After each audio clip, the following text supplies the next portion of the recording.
Assalamu Alaykum ورحمة الله وبركاته. وعليكم السلام ورحمة الله وبركات. Welcome to our three-part halaqah series on healthy Muslim marriages. Today we'll be covering the topic of finding the right person and also the fiqh of nikah. We're joined here by Imam Yahya from Masjid al-Salam. And if you guys want to learn more about this topic, we'll be selling the book, The Handbook of Healthy Muslim Marriages. And after the halaqah, and you guys can have more details about that later. I'll hand off the mic to Brother Isa. Jazakallahu khairan. Assalamu alaikum wa rahmatullahi wa barakatuh, dear respected brothers and sisters.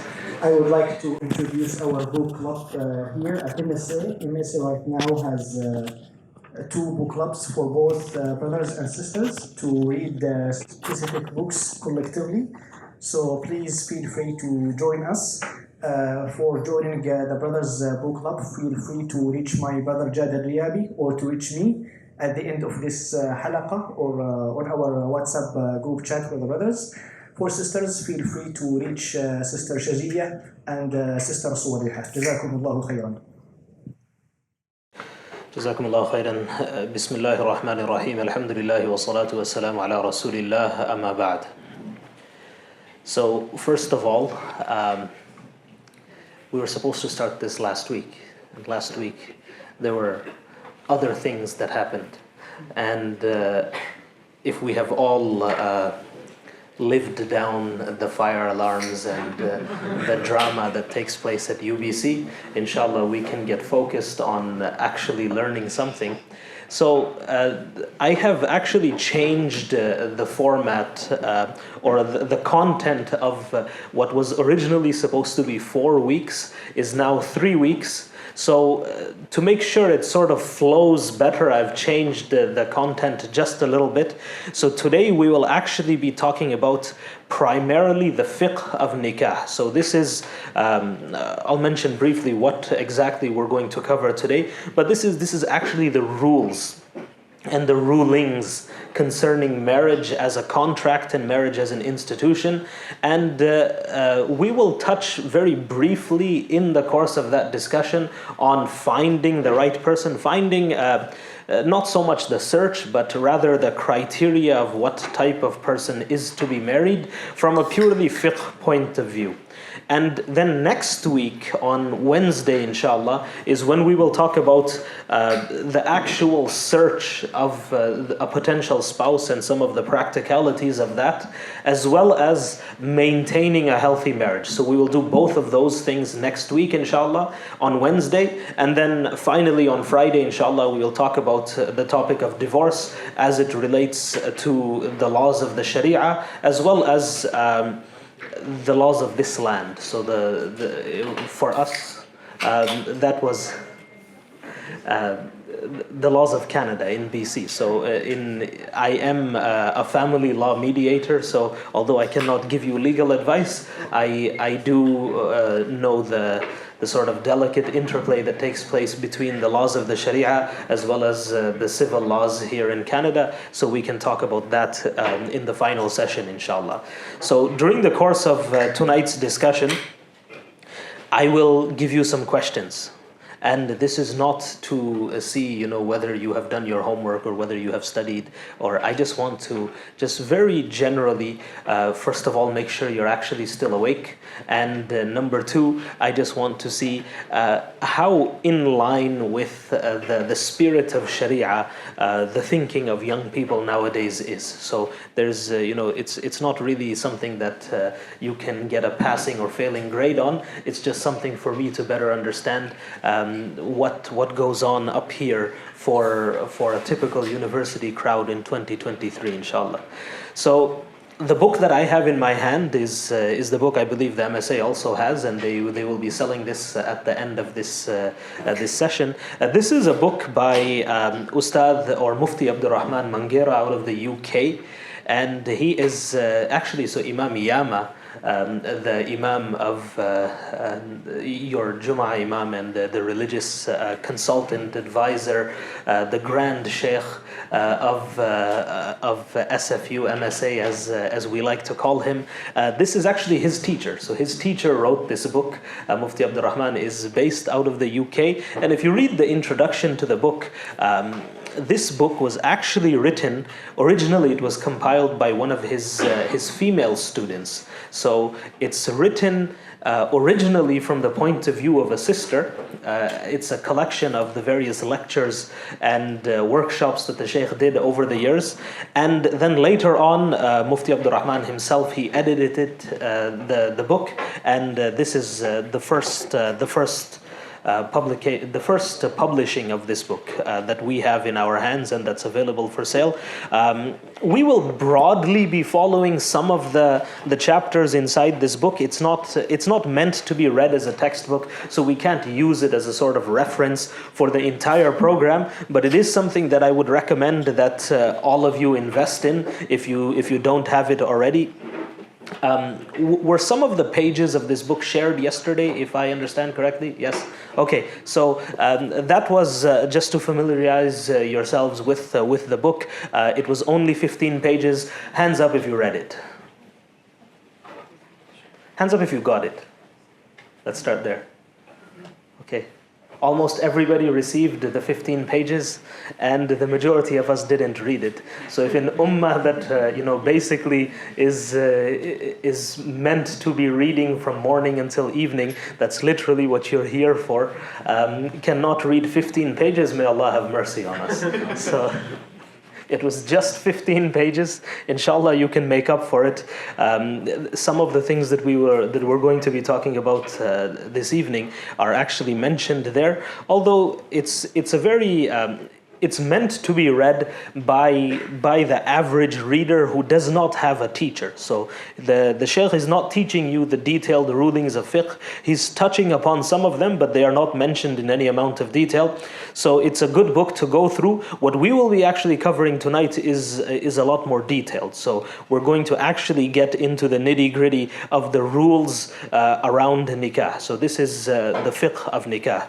So what we will be covering tonight, inshallah, is a number of things. So number one, we will be talking about what in the books of fiqh we talk about. It's muqaddimatu ziwaj. Muqaddimatu ziwaj means the prelude or the introduction or the preliminaries of nikah, and this includes two things. This is the khitbah, or what we would call in English probably the proposal or the engagement, and the rules around this, and as a subtopic, the rules around looking at one's potential spouse. What are the rulings around this? Because this is something that is generally it is not advised for one gender to be looking at the other for purposes that are not necessary. So this is the most necessary purpose. So what are the rules around this? That's what we will be talking about first, inshallah.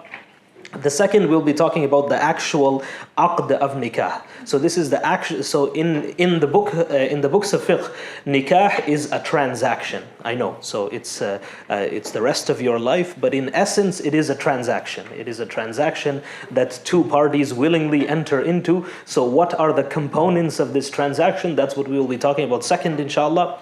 We will skip the part of al-muharramat. So I would encourage you to read a manual of fiqh just for your knowledge, but these are those women who it is prohibited to marry. So there is even in the Quran there is a list of women. حرمت عليكم أمهاتكم وبناتكم وأخواتكم وعماتكم وخالاتكم وبنات الأخ وبنات الأخت وأمهاتكم اللاتي أرضعنكم وأخواتكم من الرضاعة وأمهات نسائكم وربائبكم اللاتي في حجوركم من نسائكم اللاتي دخلتم بهن فإن لم تكونوا دخلتم بهن فلا جناح عليكم وحلائل أبنائكم الذين من أصلابكم وأن تجمعوا بين الأختين إلا ما قد سلف. So this very, very, very long ayah lists all of the women that it is impermissible for one to marry. So if you are becoming a hafidh, you need to know this ayah, because lots of people make lots and lots of mistakes in this ayah.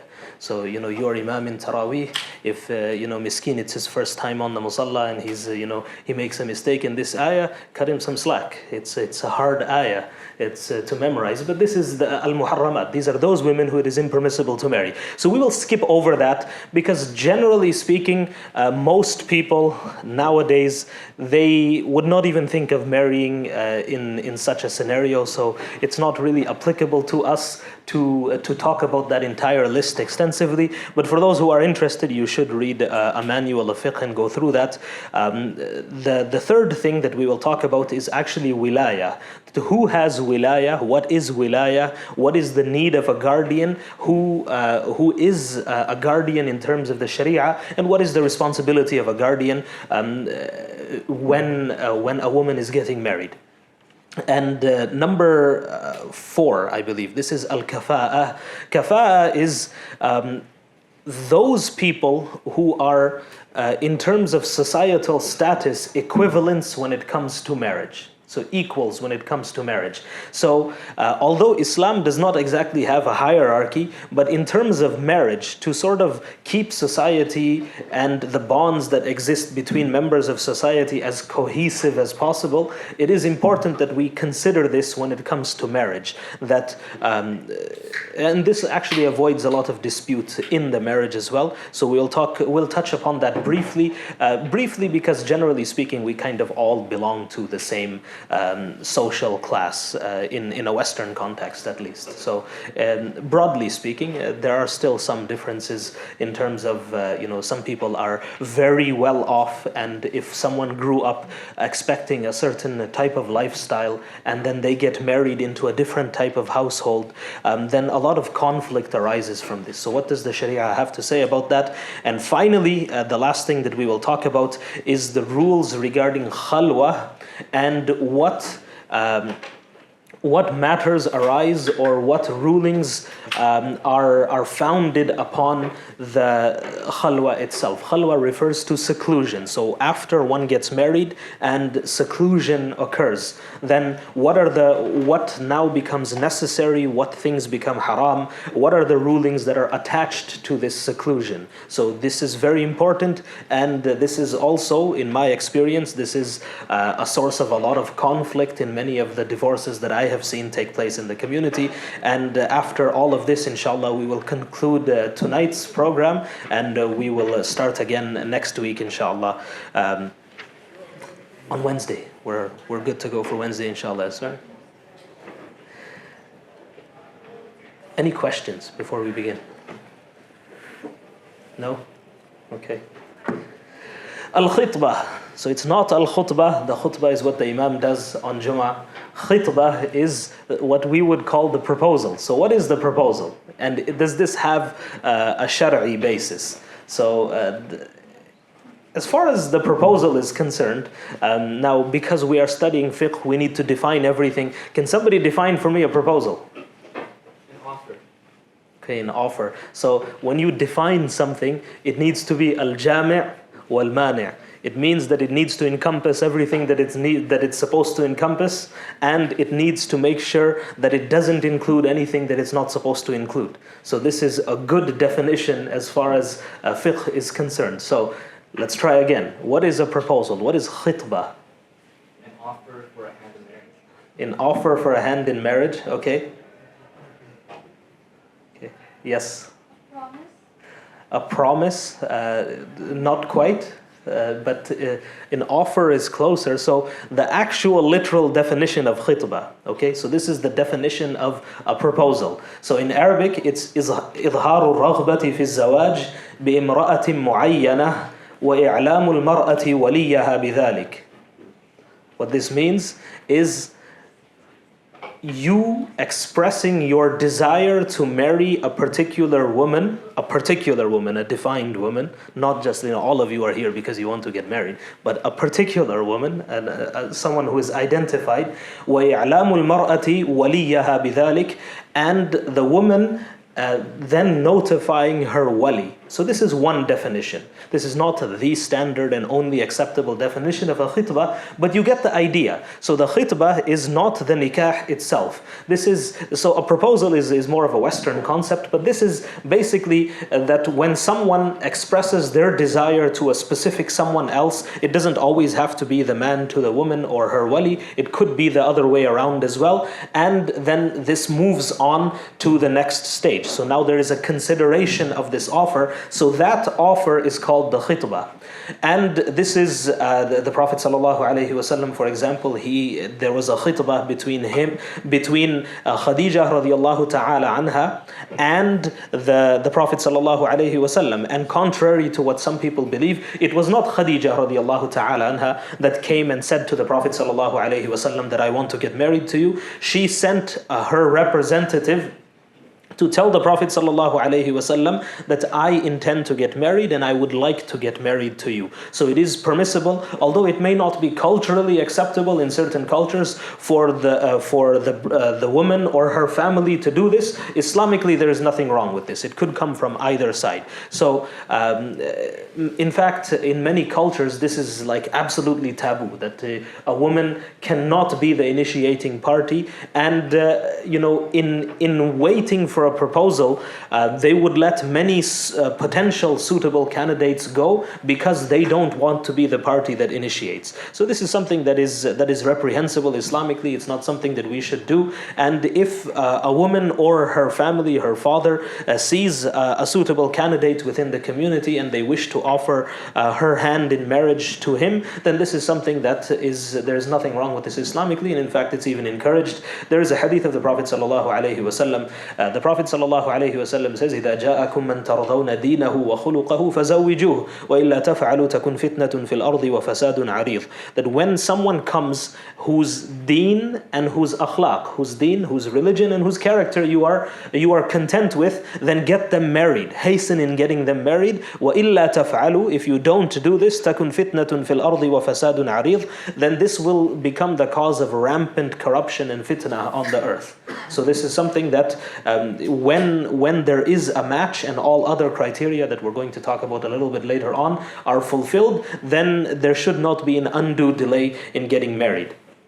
Now, what happens when someone has made an offer of marriage? So technically nothing happens. So every now and then we'll get a call at the masjid and say that, Sheikh, so-and-so has proposed to my daughter, recite the Fatiha for us. So I said, so what's going to happen after I recite the Fatiha for you? So, then they can talk to each other and they can go around with each other. And I said, who told you that?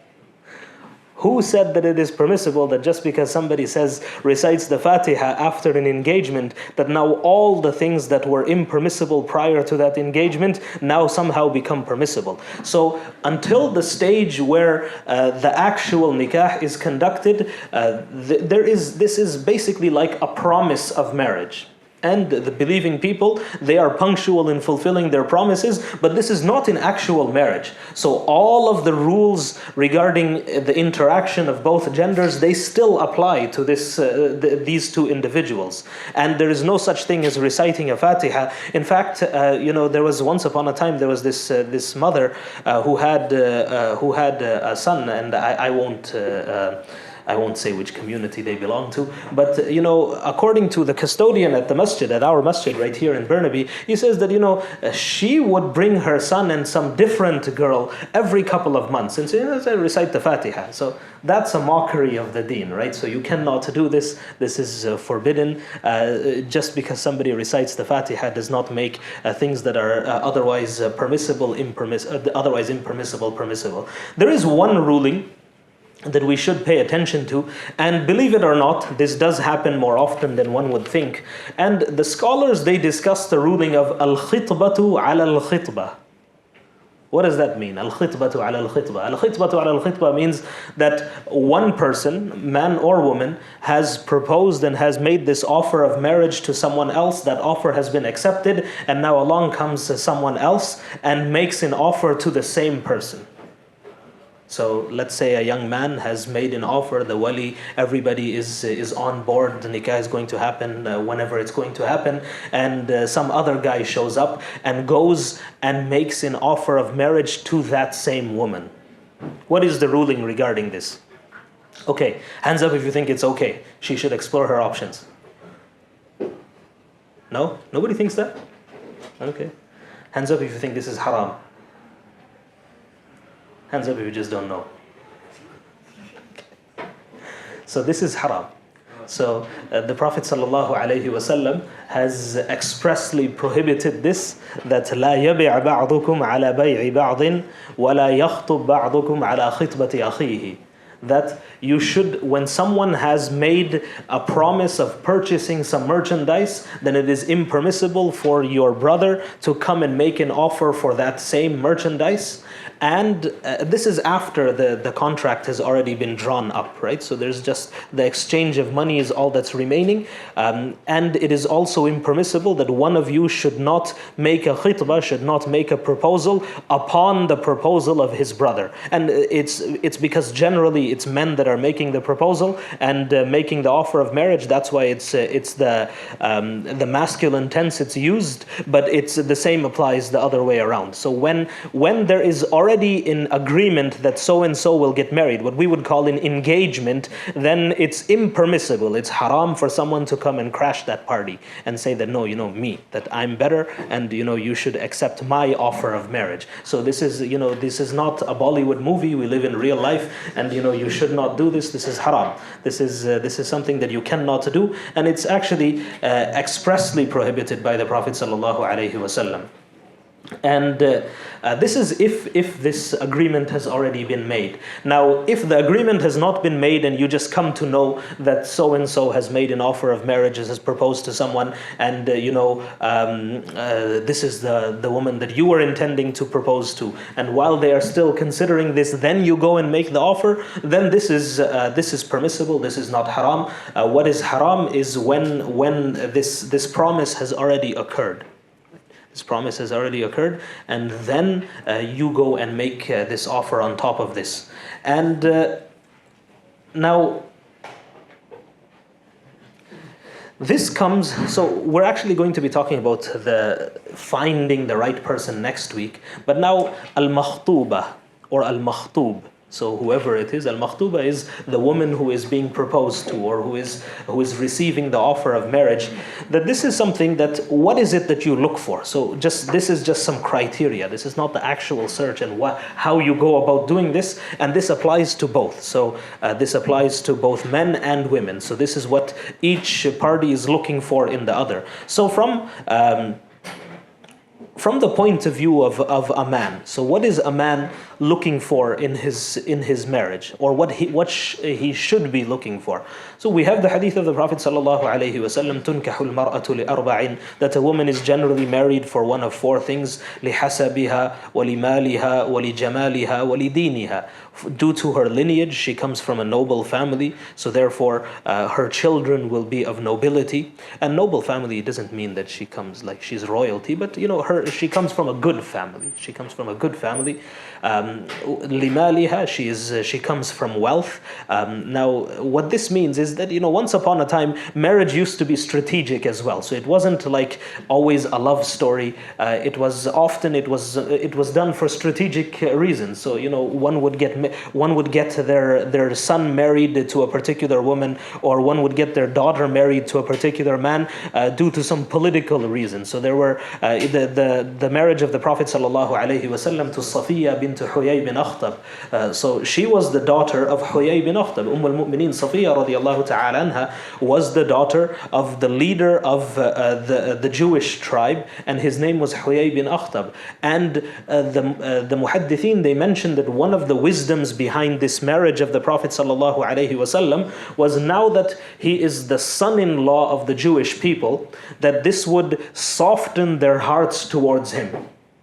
This would soften their hearts towards him. And so this was, apart from being just a marriage, this was also a strategic move on the part of the Prophet ﷺ. And there's no doubt, this is historically accurate, that the Jews never, it's not that they never fought the Prophet ﷺ again after this, but they were not so arrogant in their display of animosity towards the Prophet ﷺ. It was much more low-key after this marriage. So this worked. So it's not always that people just get married because they love one another. There are other reasons why people get married, and this maliha take this into account. That because she comes from wealth, this is a second potential reason. لِجَمَالِهَا, because of her beauty is why she is a man chooses to marry her, and وَلِدِينِهَا, because of her deen and her piety. And the Prophet ﷺ says, فَضْفَرْ بِذَاتِ الدِّينِ, you give preference to her piety. This should be at the top of your list. But this is not all. So the books of fiqh are full of sort of criteria that is used to judge both men and women when it comes to the time of marriage. So we're not going to go through a very detailed list of what you should and shouldn't be looking for, but some of the things that are mentioned over there is so for example the Shawafi and the Hanabila in their books of fiqh. So, and by the way, the book that this is not like a huge secret, the book that I'm reading from right now, or I'm using as a guide, this is a book called Al-Fiqh Al-Islami wa Adillatuhu. This is a 10-volume book in Arabic, written by the late Syrian scholar Dr. Wahba Az-Zuhaili. Dr. Wahba Az-Zuhaili was literally a walking, talking encyclopedia of knowledge, albeit in the Arabic language. So he single-handedly wrote a comparative fiqh magnum opus that is the book that is in front of me right now. And this is something that sometimes it's difficult for the layman to follow what he's talking about if he doesn't have a background in fiqh or Islamic studies. But nonetheless, it's a monumental piece of work that a single man single-handedly can gather all of the four madahib in a single book in 10 volumes, from Kitab al-Tahara all the way to Kitab al-Talaq. So this is it's a testament to his knowledge. I was fortunate enough to meet his younger brother a couple of years ago, who is not to his caliber and to his degree, but he is also a scholar of Islam in his own right, and he currently lives in the United States after the Syrian war. He moved there, so this is a family of ilm and a family of knowledge, and may Allah subhanahu wa ta'ala ease the pain and suffering of the people of Syria, and may Allah bring about better days for them. But this is his book, so we are benefiting from his book, so therefore we should know whose work we are benefiting from. So he says that the Shawafi and the Hanabila, they give a list of certain criteria. This is not an exhaustive list, but I just want to mention some of the things. So of course at the top of the list is, and this is again from the point of view of the man, but it equally applies to both sides. It says, أن تكون المرأة دينة, that the woman should be a woman of piety. أن تكون ولودا, and again the opposite also applies, that she should be a fertile woman, and again the fertility also applies to the other side. And this is also a major cultural problem, that often when a marriage is not able to produce children, the burden is always placed on the shoulders of women, and men sort of get off scot-free, when that's not always the case. It is entirely possible that of course children are in the hands of Allah subhanahu wa ta'ala, but from the point of view of means and asbab, it could be that there's nothing wrong with her fertility, it's something that's wrong with him. Right? So this is again a cultural thing that should be shunned. But أن تكون ولودا means that she is able to bear children, and the reason for this is one of the primary objectives of a marriage is what? The Prophet ﷺ said, تَزَوَّجُ الْوَدُودَ الْوَلُودَ فَإِنِّي مُكَاثِرٌ بِكُمُ الْأُمَمِ, that you marry women who are fertile and loving, فَإِنِّي مُكَاثِرٌ بِكُمُ الْأُمَمِ, because on the day of judgment I will take great pride in the numbers of my ummah. So this is one of the objectives of marriage. أَن تَكُونَ بِكْرًا, that she is a virgin, or she is someone who has previously not been married, and again the opposite also applies, also for men. However, again, this is not something that is like, it's not wajib to do all of these things, right? So he's just giving a list of certain criteria that are praiseworthy, and the reason for this is especially for the first marriage, when one is getting married for the very first time. The Prophet ﷺ is narrated to have encouraged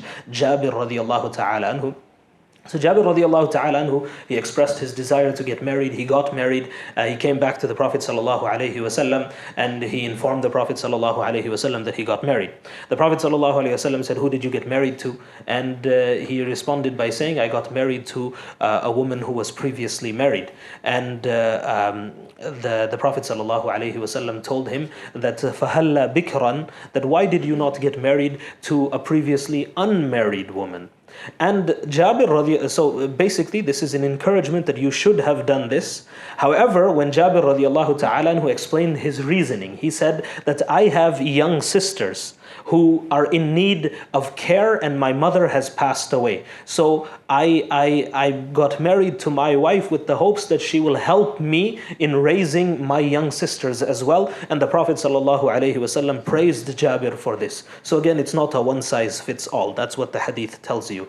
And there are أن تكون حسبية. So she is a woman of noble lineage. So the ulama, they mention that it is considered makruh or undesirable for a man or for a woman to marry someone who was, for example, born out of wedlock.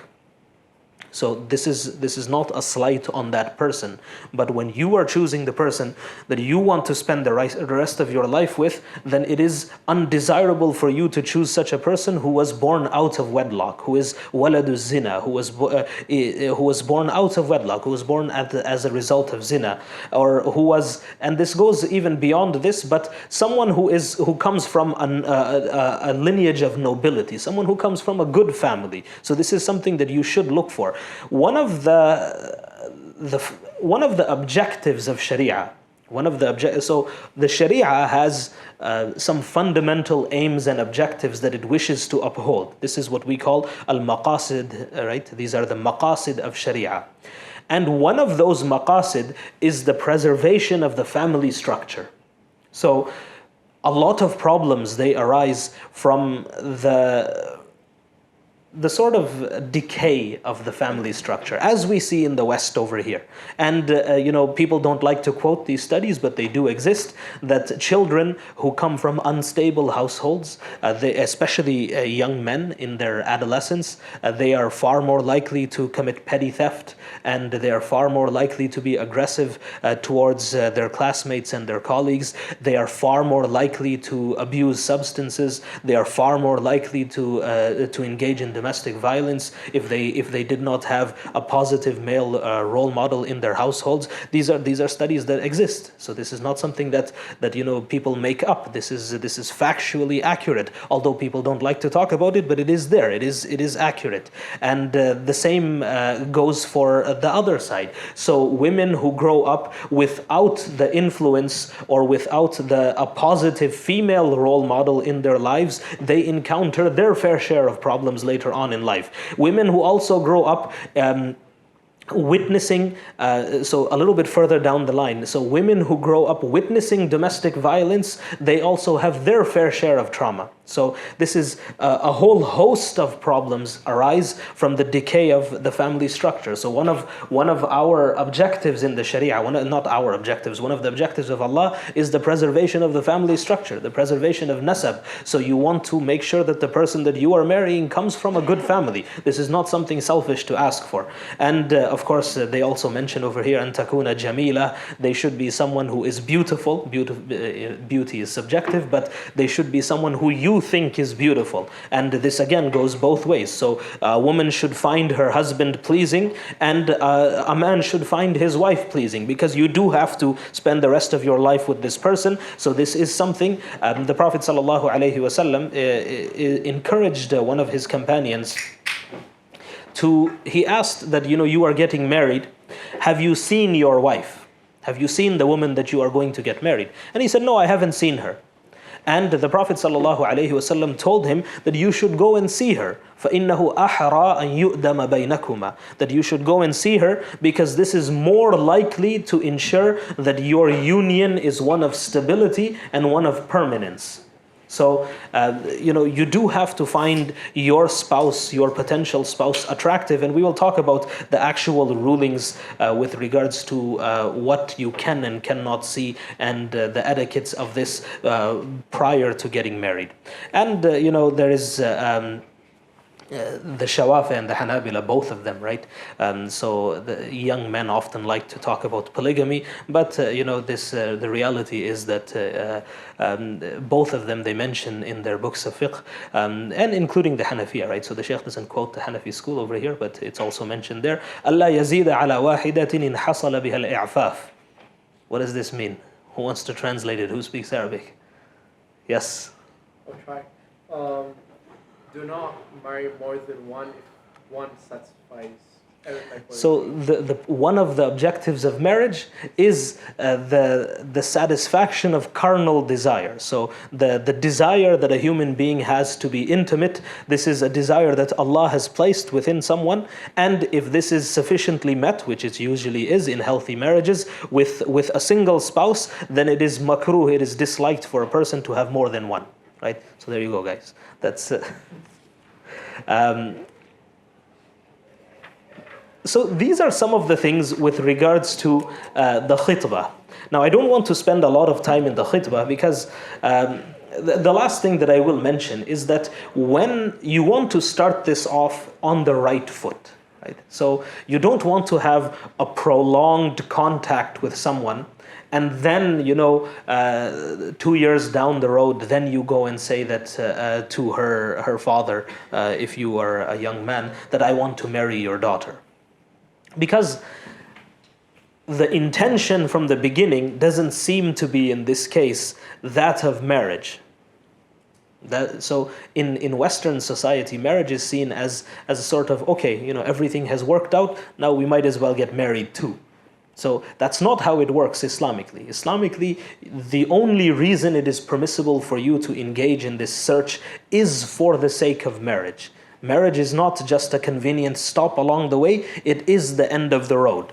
So it is something that you need to keep in mind, that any interaction that you have prior to marriage, or what we would call the khitbah, the proposal or the offer of marriage, needs to be with this sole objective in mind. That is this the person that I am going to marry? If this is not the person, then there is no use and it is impermissible, it is haram for you to sort of string them along. And there was someone who I met a couple of months ago, came to see me in my office and said that, and this was a sister actually. So he said that, Sheikh, I currently have like 4 offers. And I'm talking to all 4 of them. So now I asked the sister that, sister, how are you talking to all 4 of them? That usually you would go one by one, and is your father aware that you are talking to 4 young men? That this doesn't really make sense to me, especially. And I knew her father. She comes from a conservative background, and she said no, but I want to keep my options open, right? You can have your options open, but within the framework of the Sharia, right? And this is just a story because this actually happened, but I'm sure that there are plenty of horror stories on this side of the room as well. So it's not only this particular sister that was doing this. I'm sure that this happens in the brothers as well. So prolonged contact with someone just to get to know them. You can get to know them after you get married. Before you get married, the only objective is compatibility in terms of deen, in terms of your values. You can do this in a supervised setting, and after this, if you like the way she looks and she likes the way you look, and you come from a good family and everything else is in place, then you need to get married. You need to get married. And if you read the couple of pages that I gave you to read, the Shaykh, and I agree with him on this, we advise against a prolonged engagement period. So like you get engaged now and you get married 5 years later. And in fact, there are certain cultures where you get engaged a couple of months after you're born. No, really, this is not a joke. This is like you get engaged a couple of months after you're born, and so does she, obviously, because you need to get engaged to someone, and it is just expected that you will like each other and you will get married, and the strange thing is that once upon a time this actually used to work, and these marriages used to last for the entirety of their lives. But today that's really I wouldn't advise that. I wouldn't advise getting engaged as soon as you're born, or engaging your children as soon as they are born. But this is a practice that does occur in certain cultures, and then there's this entire discussion of now when these two individuals they finally do get married, they have what we call khiyarul fasakh. So khiyarul fasakh means the Sharia grants them the right to exit their marriages if they are not happy with them. So it's not like a total, doom and gloom scenario, right? So even if the parents did engage them and they did get them married, some of them actually do the nikah even before they reach the age of maturity. So they would perform the nikah of these two individuals when they're like 9 or 10 years old, and then obviously there's no consummation of that marriage, but they do this later on. But when they do finally reach maturity, it is the right of the husband as well as the wife in that scenario to exit that marriage if they are not happy with it. Okay, so no prolonged engagements, inshallah. So prolonged is again subjective, but usually you would want to get married within a few months after you have proposed and the proposal has been accepted, except if there is some reason for this. You can have a nikah performed and you cannot begin living together. That is far more suitable than just having a very prolonged engagement. So it is not necessary for you to move in and together as soon as the nikah is performed, but it is not advisable for you to unduly delay the actual nikah. Now, define for me nikah. What is nikah? That's what's next. The actual transaction. What is nikah? It's far less romantic than you would think, right? So, what is the definition of nikah? Marital contract. A marital contract. Okay. Anyone else? An agreement.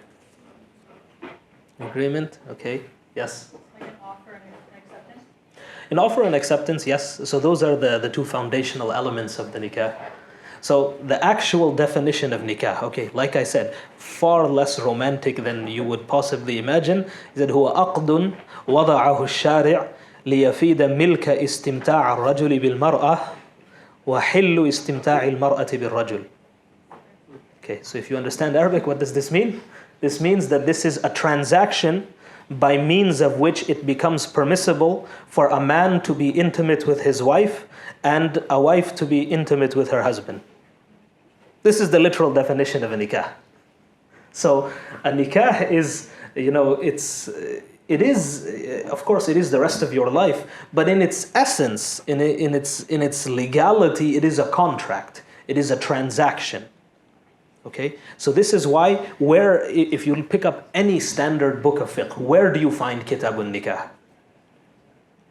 You find it after kitabul buyu', kitabul hiba, all of these other transactions. Then along comes kitabul nikah as well, because in its essence, this is also a transaction. This is also a transaction, and this is why there is a mahar involved. This is why there are witnesses involved. This is why there's a contract involved. So in its legal essence, it is a transaction. Even in Western law, marriage is considered a transaction. And this is why you can annul this transaction if grounds permit. There are other things that can take place in this transaction. It is a transaction. So a transaction by means of which what was once impermissible becomes permissible. And so this is, and there are other definitions that sound far more crude than this one, but you get the picture, right? So that this is what the definition of a nikah is. And الحكم الشرعي للزواج. So this is the next topic that one should discuss. That what is the shar'i ruling of nikah? Does anybody know? That what is the ruling for marriage. That is it fard, wajib, sunnah, mustahab, makruh? What is it? What is the definition of, or what is not the definition? What is the ruling for getting married? Okay, so no, this is hands up if you think it's fard. You have to get married. Hands up if you think it's wajib. Hands up if you think it's mustahab. Mustahab means preferable. Hands up if you think it's sunnah. Okay. Hands up if you think it's haram. It's actually that was a trick question. So the actual ruling for nikah differs depending on the circumstance of the person that we are talking about. So it can be one of four rulings. So for certain individuals, it is fard or wajib. Both of them mean the same thing. It is obligatory for them to get married. Now, who is it obligatory for them to get married? So it is obligatory for someone to get married if they possess the means. So if they are a man, if they possess the means to get married, the means means the financial means to get married. So the financial means to provide for one's family, to pay the mahar that is expected of him to provide. And the fuqaha, they also account over here for maturity. If the person is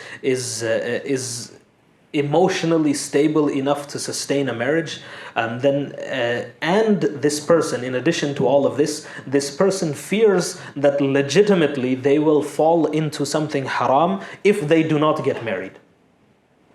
So they will fall into something haram if they do not get married. For such an individual, man or woman, it is fard wajib for them to get married. Okay, that's scenario number one. Scenario number two, there are certain people it is haram for them to get married. So it is not permissible. Number one is, this is for men, that if you are unable to provide financially for your wife and for your family, your new family, then it is haram for you to get married. If you are emotionally not stable enough or not mature enough to sustain a relationship, and this is evident, right?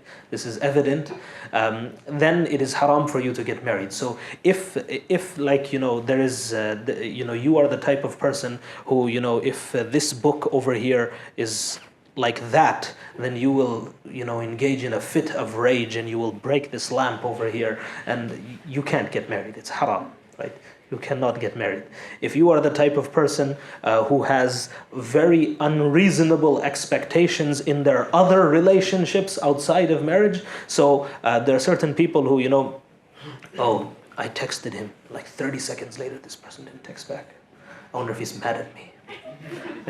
So if you are such a person that cannot, function as a normal, sane, adult human being, then it is also haram for you to get married. Right? So everyone has their deficiencies, but we are talking about real harm coming to someone if they get married to you. If you are in this category, then it is haram for you to get married. There are certain people who suffer from addiction. So they, it's not that this is a topic that we should not discuss and we should not get the help necessary for these individuals. But if you are in the midst of this and this is going to ruin someone else's life, then it is haram for you to get married. In the day and age that we live in, if someone is suffering from same-sex attraction, okay, and this is something that we often don't hear discussed, but if someone is legitimately, they suffer from this, the answer to that person is not to get them married. Okay? So a lot of people, they assume that the answer to this, he's okay, he says he's gay, just get him married, right? No, that's not the answer for someone in this predicament. That because this is haram for this person. If this person is openly expressing that this is the way I am, it is haram. It's haram for him to get married. It's haram for whoever is trying to get him married to ruin someone else's life. So if you are going, so the gist of this is, if you are going to ruin someone else's life, like really cause serious damage, then it is haram for you to get married. So if you don't have the means and if you don't have the maturity to get married, haram. It is haram for you to get married. You need to work on yourself before you can actually get married. Now, let's say someone has the means to get married, okay? Wealthy, well-to-do, can sustain a family, but this person has something else, right? So this person is, for example, one of the other things that I just mentioned right now. This person is not emotionally stable. This person cannot sustain a relationship outside of marriage, and not like a relationship like that. I'm just talking about like a general relationship between friends and whatnot. This person is addicted to a haram substance, or whatever the case is. What is the ruling here? If both of these are combined, if the person has the means, but this person also has this other issue that they are dealing with, what would you say is the ruling here? So, in looking at certain things, it's fard for them to get married, and looking at certain other things, it's haram for them to get married. So what would be given preference over here? The fard part or the haram part? The haram part.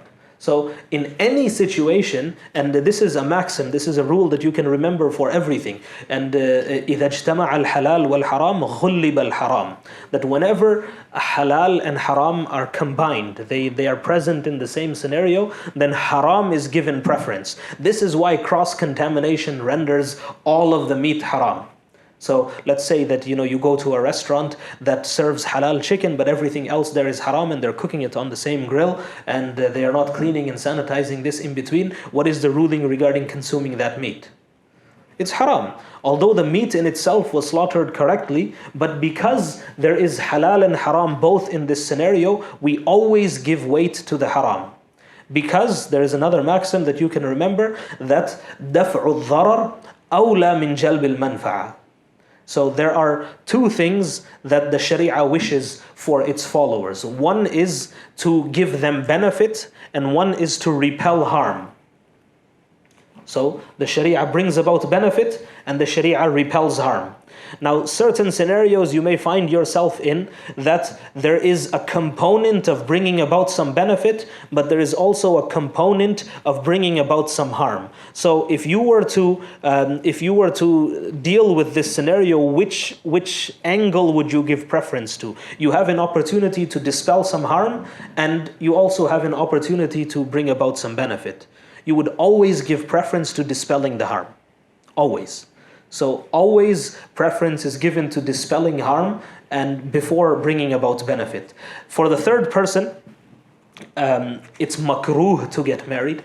And this is such an individual who fears that they may not be able to be just with their spouse, man or woman. So they fear this. This is a thought that they have in the back of their mind. It's not that they're setting out to intentionally ruin someone's life, but they fear this, that if I get married, I will be an oppressive wife or an oppressive husband. Then it is makruh, it's undesirable for such a person to get married at that time until they work on themselves. And so all three of these are outstanding situations. And for most people, it's mustahab or sunnah to get married. So these are people who have the means, who there's no strong possibility that they will immediately fall into haram in the near future if they don't get married.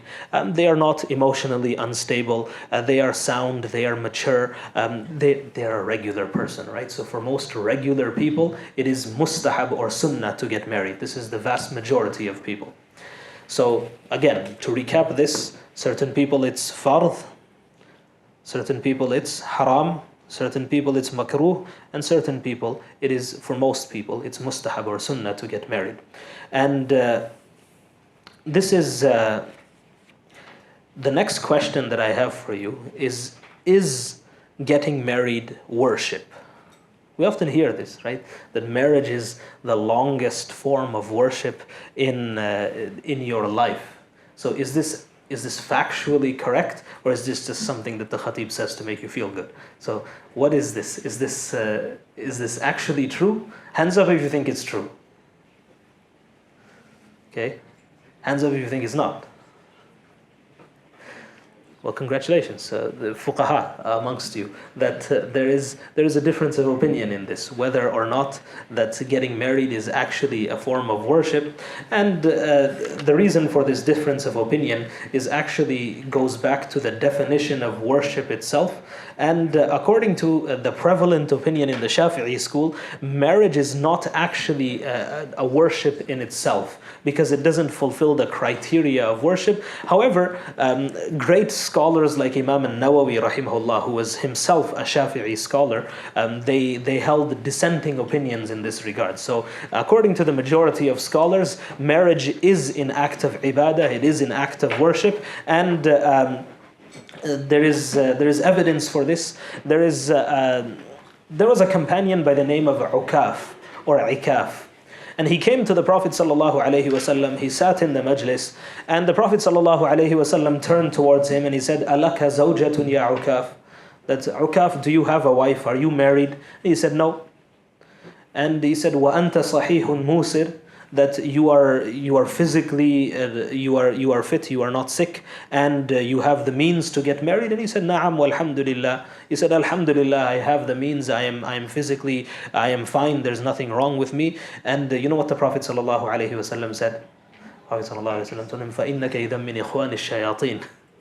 That if this is the case, that you have the means to get married, you are physically able to get married, you are not sick, you have the means to support your family, and yet you still choose to not get married, then you are from amongst the brethren of shaitan. فَإِنَّكَ إِذًا مِّنْ إِخْوَانِ الشَّيَاطِينَ. إِمَّا أَن تَكُونَ مِنْ رَهْبَانِ النَّصَارَى فَأَنْتَ مِنْهُمْ. If you wish, you can go and join the priests of the Christians and you can be like them, or you can be like us and get married. This is what the Prophet ﷺ told this man. The hadith is actually weak in its chain of transmission, but we are not using this to establish a ruling. So therefore the ulama, they quote this. And so this is, and in fact the Prophet ﷺ, he's narrated to have said, أَرَاذِلُ مَوْتَاكُمْ عُزَّابُكُمْ. That the unmarried amongst you are the most lowly in their deaths.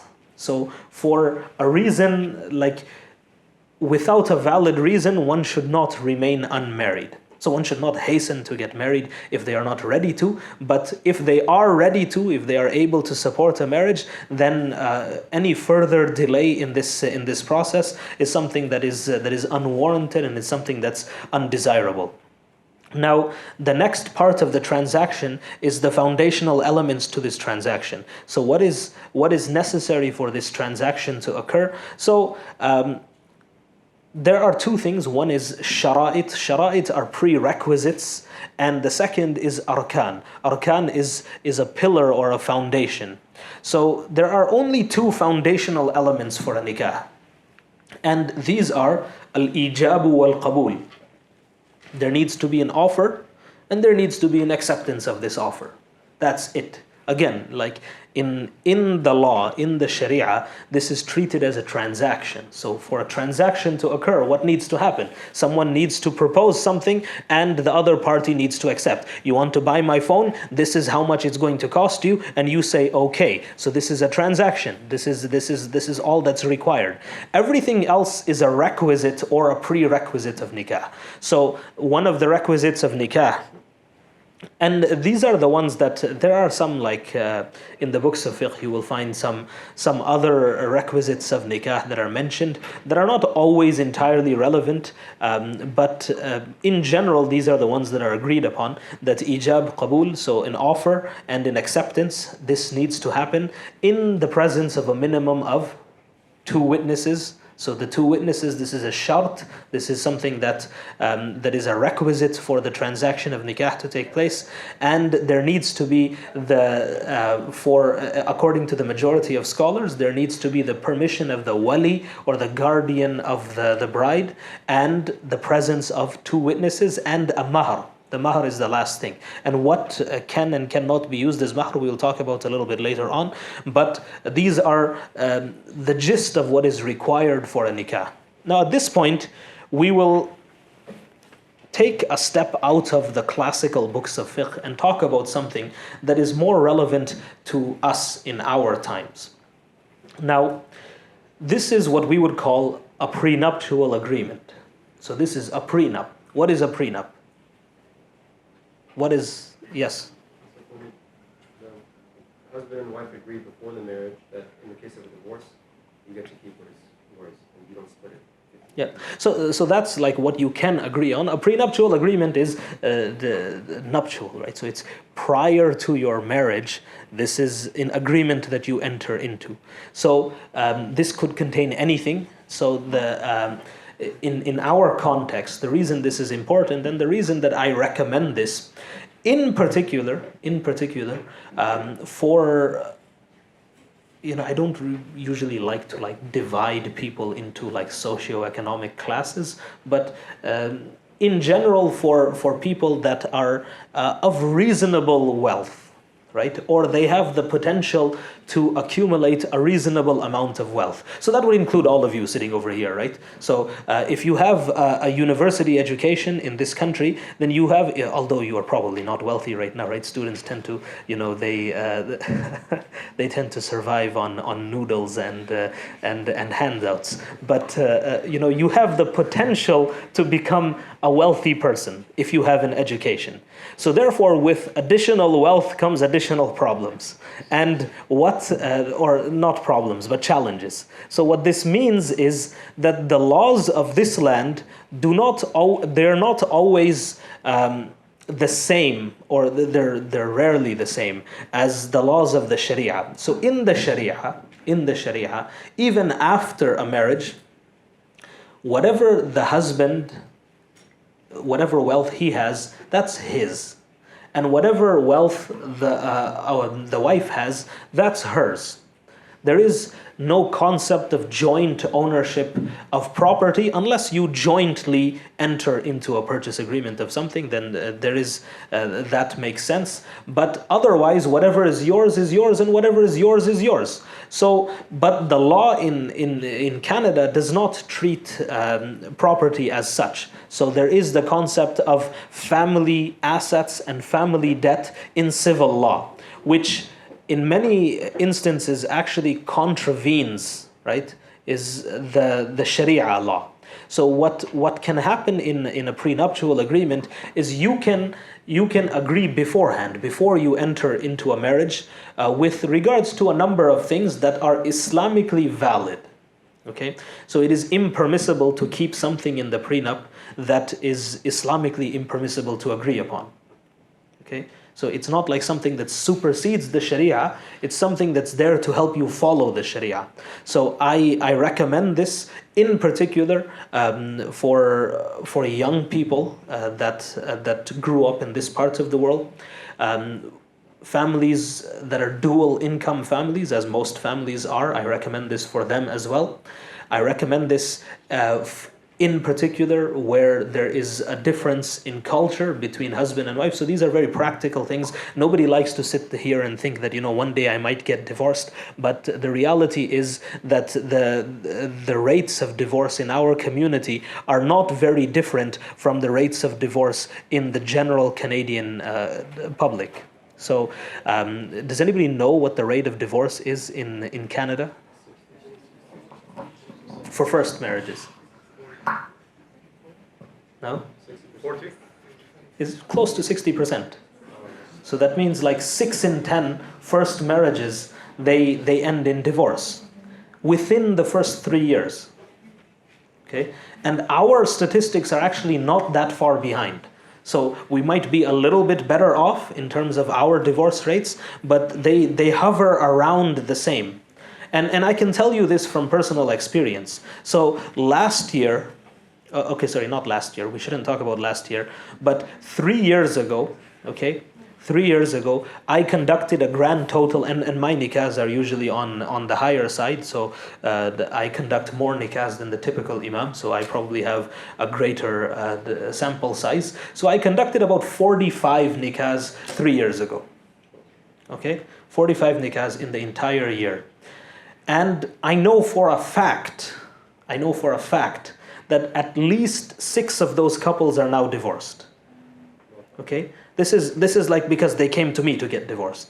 And I anticipate that there are others amongst those 45 that may also be divorced or may be in the process of getting divorced. So nobody likes to think that they are going to get divorced, but the reality is that many people do get divorced. And the second reality is that many times it is better off for both people to actually get divorced than to suffer on in a marriage that is not working. So there is a reason that divorce is permissible. Sometimes this is the most reasonable way out for both parties. So this is something that where a prenuptial agreement comes in. So what do you want to have in a prenuptial agreement? It is impermissible to have anything inside the prenuptial agreement that goes against the laws of Allah subhanahu wa ta'ala, but things like custody of children. So any potential future children, how will one decide custody? And we will talk about custody of children in the final section of this program, that is the talaq one. But in the event that one were to get divorced, how will this be decided? How will things like child support be decided? So when it comes to child support, just a little footnote here, that there's very little flexibility in terms of how the court enforces this. So, despite what you write in there, you tend to have to follow the law of the land when it comes to child support. But things like spousal support, the courts are flexible on. So how will this work? How will things like the marital home work? So if you jointly purchase a home, what are you going to do with that? How will things like your own personal assets work? So all of these things are important to seek someone's advice and to make sure that anything that you are putting in that prenuptial agreement is something that is actually in line with the laws of Allah subhanahu wa ta'ala. So the last thing that I don't recommend to everyone, but I'm going to put it out there, this is actually for sisters. So in Canada, if a sister wanted to get divorced, okay, she is suffering in her marriage and she would like to get divorced, and her husband is not being cooperative, doesn't agree to a divorce, and now she has a few options. She can go and seek a civil divorce, but a civil divorce is not automatically an Islamic divorce as well. Not in every circumstance anyways. So we'll talk about this in the last one, but it's relevant here, that's why I'm mentioning it. So oftentimes our sisters, they actually get stuck in a marriage for longer than necessary because of the law of the land. So what this means is she will come to someone like me and she will explain her situation, and in order to avoid her getting into legal trouble, in order to avoid the Muslim organizations getting into legal trouble, in order to avoid legal trouble myself, I will counsel and advise her that you need to complete the civil procedure before I can annul your marriage. So this is an added delay of any number of months to even sometimes several years that is unnecessary. What you can include in the prenup is you can delegate the authority of divorce to a third party, a trusted third party. So automatically the husband has the right to divorce. But if a woman were to agree prior to marriage, I usually don't recommend that you delegate the authority to divorce to yourself. Okay, it is permissible to do that, but it's not advisable. There is a reason why Allah subhanahu wa ta'ala has given the right of divorce to the husband and not the wife. In most circumstances, it is expected of a man that he will remain level-headed in the face of heat.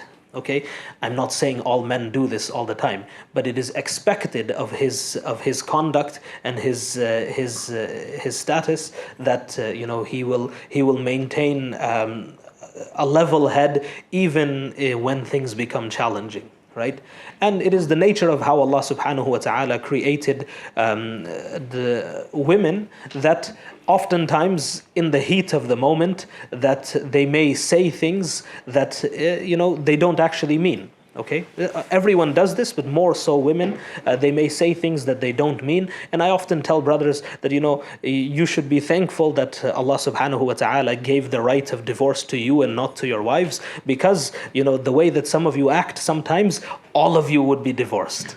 right? So this is something that Allah subhanahu wa ta'ala has made this system for a reason. So I don't recommend that you take on the responsibility of divorce yourself, but it is permissible to delegate it to a third party. The way this would work was Islamically that in the event of a disagreement between us, and if matters escalate to divorce, then so and so third party has the final say between us, and he is permitted to issue this divorce, even if the husband does not agree with this. This is something that, again, not everybody needs to have this in their prenuptial agreement, but it is advisable for some people to have this.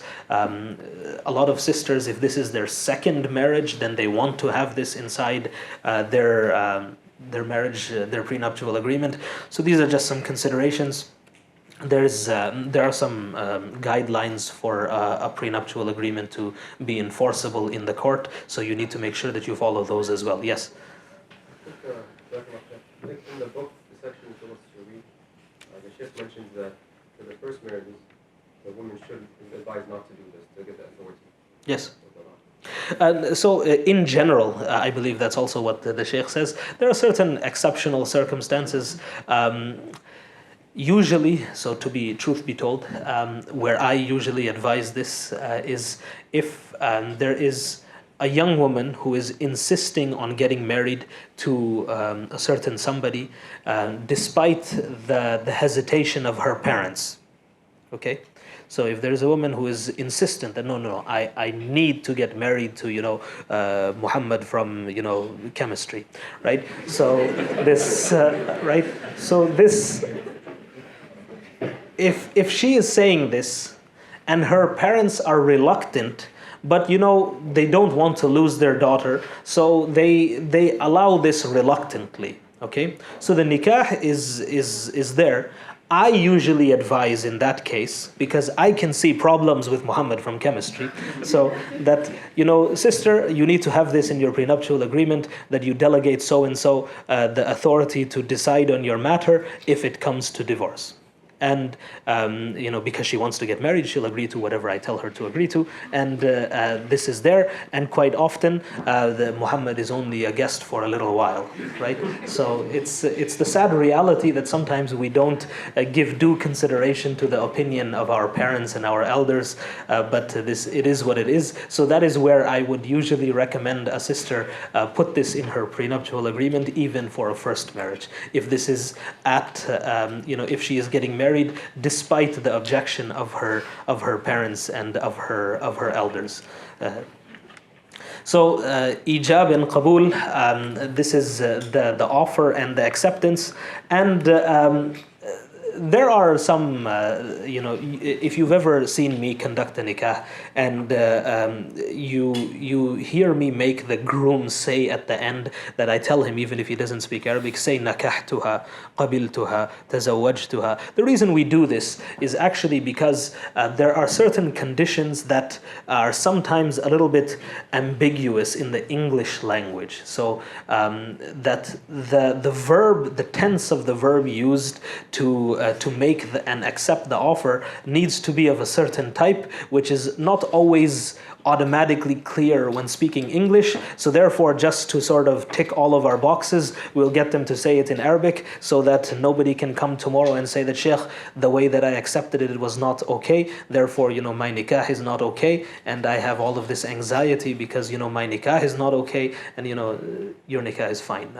We made you say it in Arabic for that reason, that first of all, it looks cool. And second of all, it's valid according to all of the schools of fiqh. Now, the next thing that we will discuss, inshallah, in terms of the fiqh of nikah is actually this is a little bit of a touchy subject, right? And I should remind everyone that when it comes to seeking knowledge, right? When it comes to seeking knowledge, there is no haya. So there's no haya means you shouldn't act like, but haya means that, what you need to learn, you need to learn. And you need to learn it from someone who can teach it to you. So a source of conflict often in marriage is the lack of intimacy. And there are a lot of misunderstandings around this. So this is, is it necessary? Is it not necessary? How long is too long? What is the necessary frequency, etc., etc., etc. And there are a lot of misunderstandings on this topic. So someone gets married, they expect, both women and men, they expect some intimacy in their marriage, right? So otherwise, if they, why would they get married if they were not expecting this? So what is the ruling concerning this? So, I'm trying to put it in a way that doesn't sound very crude, right? So this is, what is the ruling regarding things like the frequency of intimacy, someone who refuses to engage in intimacy, someone who withholds intimacy as a sort of emotional manipulation. So all of these things are things that, believe it or not, happen in the modern day marriage. And from a purely fiqh point of view, the Hanafi school, let's start there. So in the Hanafi school, it is wajib, right? It is wajib. So again, now it's, one is the letter of the law and one is the spirit of the law, right? So not everything that is written in law is meant to be applied as is, right? So marriage is not like, is not a game of ping pong where you're keeping score and, okay, she fulfilled this shari'i responsibility of hers, therefore I'm going to do this one of mine. She didn't do that, therefore I'm going to get her back by not doing this. So that's not how a marriage works, okay? So like technically, for example, okay, in the books of fiqh, it's mentioned that it is not the responsibility of the husband, right, to undertake the expenses of any medical procedure that his wife requires. Okay, this is written in the books of fiqh. It is there, it's there, right? Now, how would you feel applying that in real life?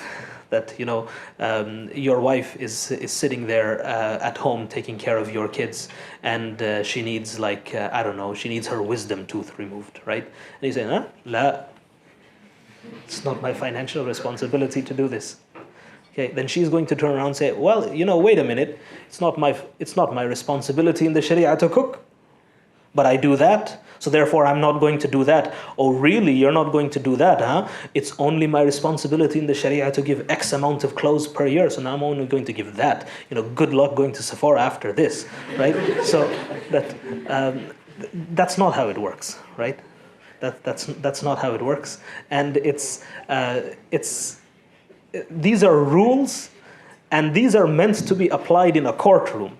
That, okay, if push comes to shove and you enter a courtroom, then, facts are facts. That, okay, you are required to do this, you are not required to do that, you are required to do this, you're not required to do that, and that's how decisions are going to be made. But in the real world, that nobody said that this is actually how things must take place. Okay, so now getting back to this topic, in the Hanafi school, it is the right of the wife to demand intimacy from her husband at any time, and it is his responsibility to oblige. This is the letter of the law, and vice versa. So it works both ways. Now, this is the letter of the law, and many people in their dispute, they would come and they would say, Sheikh, that last week she said no, right? So therefore, I'm going to divorce her. Now, this is just because this is written in some fiqh manual as the text or as the letter of the law, that doesn't mean that is how it is meant to be applied. There is some wisdom and there is hikmah, and someone could be sick, someone could be going through some other problems. Some people are completely unreasonable in their expectations. What a person is going through, what this person's the rest of their day looked like, and some people's they have health challenges, health is up and down. So just applying this, just cut and paste is not first of all, you would get kicked out of any imam's office if you came and said something like that. But that's not how the law is meant to be applied. But it is a serious problem in terms of marriages and what takes place behind closed doors. So my advice to someone who is not married or someone who is looking to get married is that you need to have a very clear and honest conversation about this sooner rather than later if you notice that this is becoming a problem in your relationship. Okay, and this is for the future. So your future married self in the next 5 years, before it becomes an issue that you need to go and talk to someone about, you need to talk about it between yourselves. And if you require professional help, then you need to get the help that you need, and there should be no haya and no shame in seeking this. And there could be a variety of reasons why you need help, but this should not be, and I have seen this all too often, that this is everything else is fine and this is literally the end of the marriage. This right here.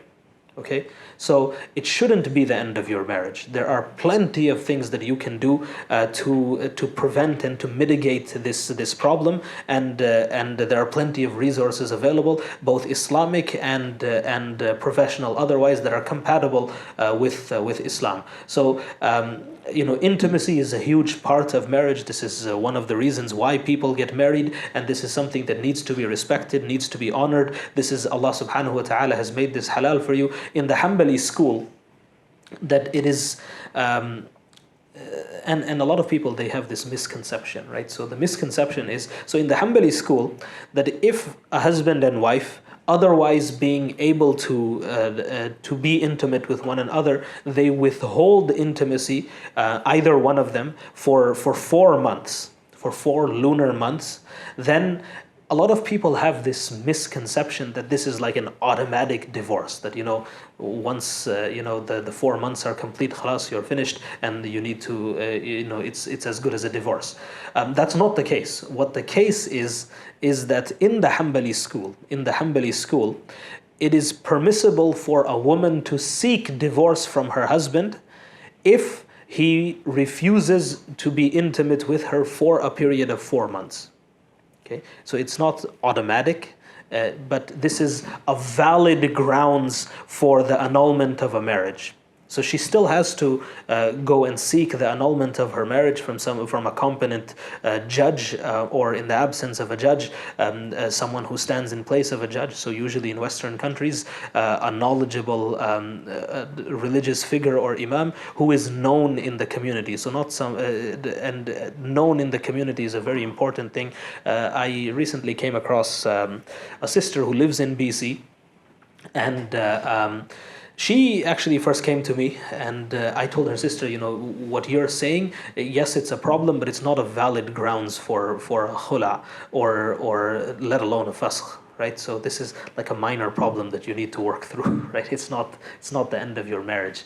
And she found someone in Ontario who is in London, Ontario, and who without the knowledge of her husband or of anyone else made fasakh of that nikah, annulled that marriage. And then the husband comes and shows me this paper that he receives in the mail, and I called the Islamic Center in London, so the main masjid of the city, and I asked regarding nothing else but the signature on that piece of paper. Who is this man? Who is this man? And what I was told is that this is a man, and such charlatans do actually exist in our society, who anyone for any reason can go to him. He operates literally out of his living room, and you can go to him and say whatever you want, and he'll give you a document stating that your nikah is annulled. Right? So this is not permissible, and such a person will answer to Allah subhanahu wa ta'ala that, and I called him, and I didn't tell him about the paper that I had seen. I actually just, quizzed him regarding some of the very basic rulings with regards to khula and fasakh, and this person wasn't able to answer my questions. So if a man is not even aware of the basic rulings regarding khula and fasakh, then how is he sitting there in his living room annulling people's marriages? This is absolutely forbidden. This is impermissible. Such people should fear Allah subhanahu wa ta'ala. Such individuals that go to these people should fear Allah subhanahu wa ta'ala. That in the grand total of 10 plus years that I have been an imam, I have annulled perhaps 6 marriages. Okay, every other time it was either a talaq or a fasq, or sorry, a khula.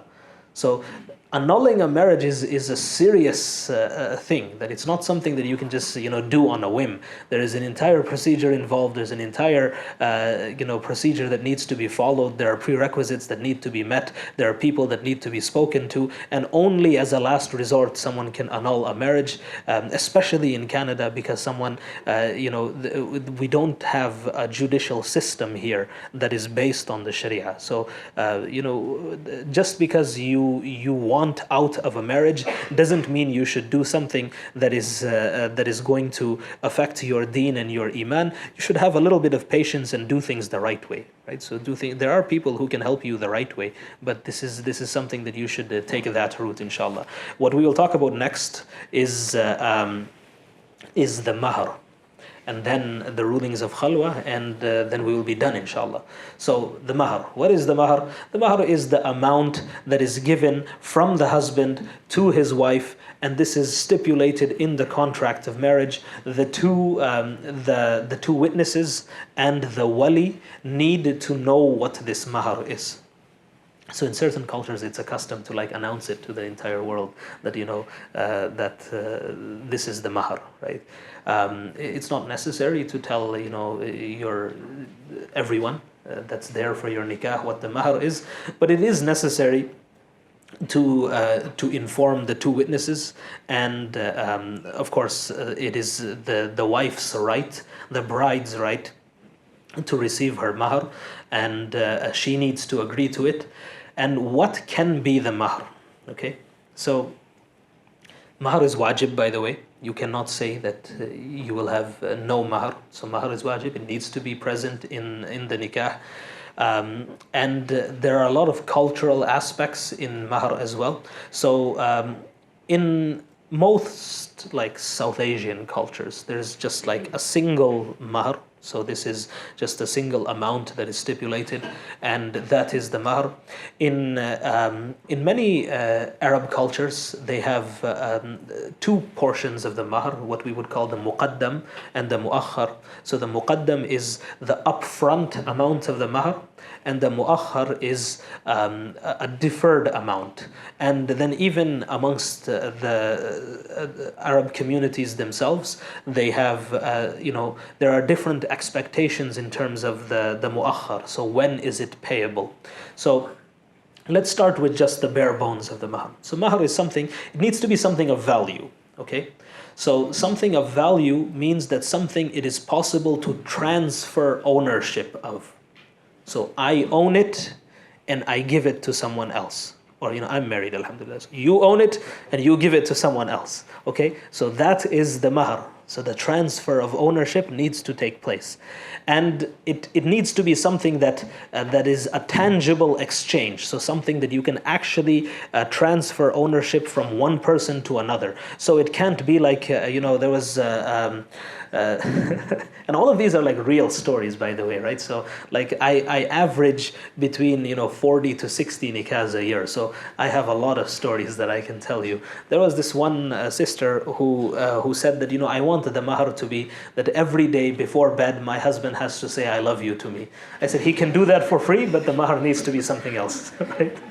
That the mahar needs to be something of value, something tangible, something that you can actually transfer ownership of. So usually it's just it could be, and again, it is the wife's right to demand her mahar. So whatever, it's not the right of her family. So in a lot of cultures, the mahar is paid, but it's assumed that that's not the wife's, that's her parents, and her family takes that mahar. This is in un-Islamic practice. Allah subhanahu wa ta'ala says, وَآتُوا النِّسَاءَ صَدُقَاتِهِنَّ نِحْلًا, that you give the women their saduqat, means their mahar, as a gift. So it is hers, it belongs to her. You can't ask for it later. You can't, if she gives it to you, that's fine. فَإِن طِبْنَ لَكُمْ عَنْ شَيْءٍ مِّنْهُ نَفْسًا فَكُلُوهُ هَنِيئًا مَرِيئًا. If she gives you, if she spends her mahr on you out of her own will, then that is her prerogative, but you can't ask for it. This is something that you must give your wife and it must be agreed at the time of marriage. It must be something of value, and something of value is defined as something that can actually be transferred from one person to the next. So things like actual, just like cold hard cash, jewelry is also something that you can use as mahr. A trip is also something that you can use as mahr. So like a lot of people make Hajj their mahr or Umrah their mahr, because this is something that is of value, and you can actually transfer this to someone else. You can buy someone a ticket and give it to them, and they'll be able to go for Umrah. It can't be, there is a difference of opinion with regards to like teaching someone a verse of the Quran, for example. So there are a hadith of the Prophet ﷺ where a poor companion of the Prophet ﷺ comes, he gets married, he doesn't have anything to give for mahr. So the Prophet ﷺ tells him that you teach her whatever Quran that you know. However, this is a difference of opinion with regards to whether that was specific to that companion, and the majority of scholars, they agree that the mahr needs to be something tangible. So, teaching someone something, despite how beautiful that may be, is not something tangible, right? But there is a discussion that does exist in the books of fiqh as to how much the mahr should be. Okay, so there is no like upper limit for how much the mahr should be. So the mahr can be as much as one wants. There is a lower limit. That is usually like it's 10 dirhams, so it's less than $50. So most times people, they don't need to worry about the lower limit, they need to worry about the upper limit. So the mahr should be something. What is taken into consideration when we look at the mahr? The first thing that's taken into consideration is if you live so other women on the paternal side of the woman that you are marrying, what was their mahr like?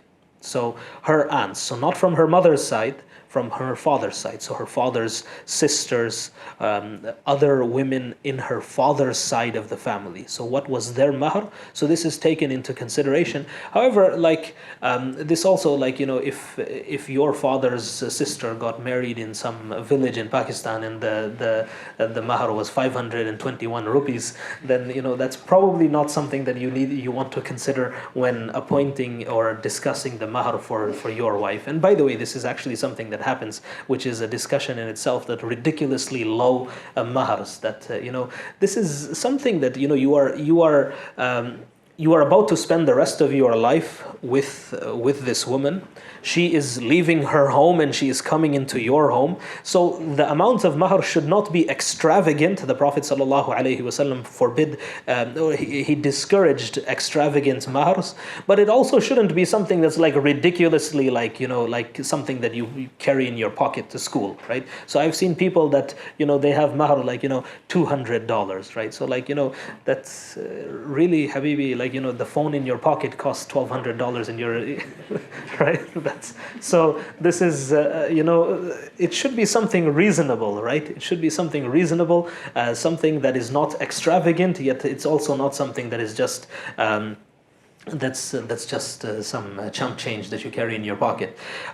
In terms of the muqaddam and the muakhar, so the muqaddam and the muakhar is actually if you ask me, so it's it's not a practice that's prevalent in the South Asian community, which I belong to, but it is a practice that is common in the Arab community, and it is actually something that is if you ask me, and again that this is urf, right? So urf is something that is muhakkam. So if this is something that is the culture of your people, and this is something that is understood, and this is something that is stipulated at the time of marriage, then it's a valid transaction. So what the muqaddam and the muakhar means, the muqaddam is usually something that is a smaller amount, so usually in the couple of $1,000 range, right?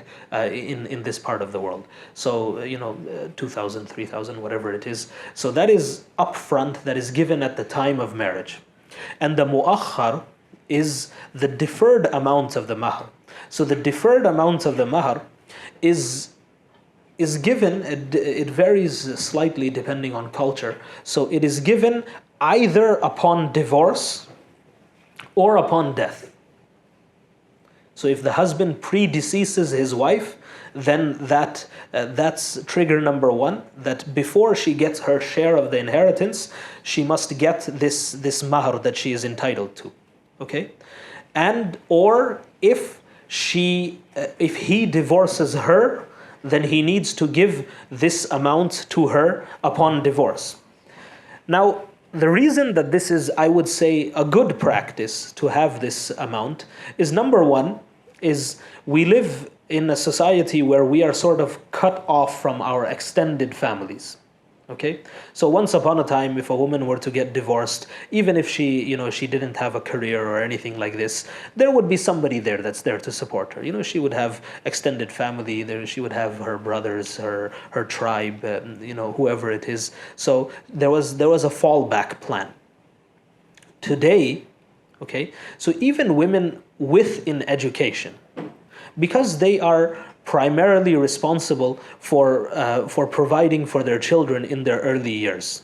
So there's going to be undoubtedly a period of time where she is not working, even if she does typically work.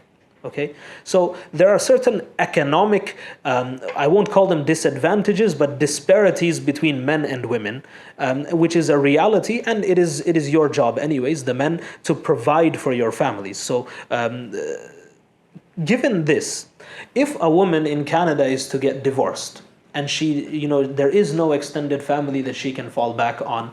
There is, she gave 15 years of her life bringing up her children, so she is not in the same financial boat as her ex-husband.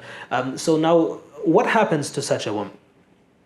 So oftentimes what happens is, unfortunately, she is forced to, may Allah keep our sisters with dignity, but she is forced to take handouts or the charity of people, because she gave herself and everything that she had to looking after her children, and then for whatever reason she got divorced, and now there is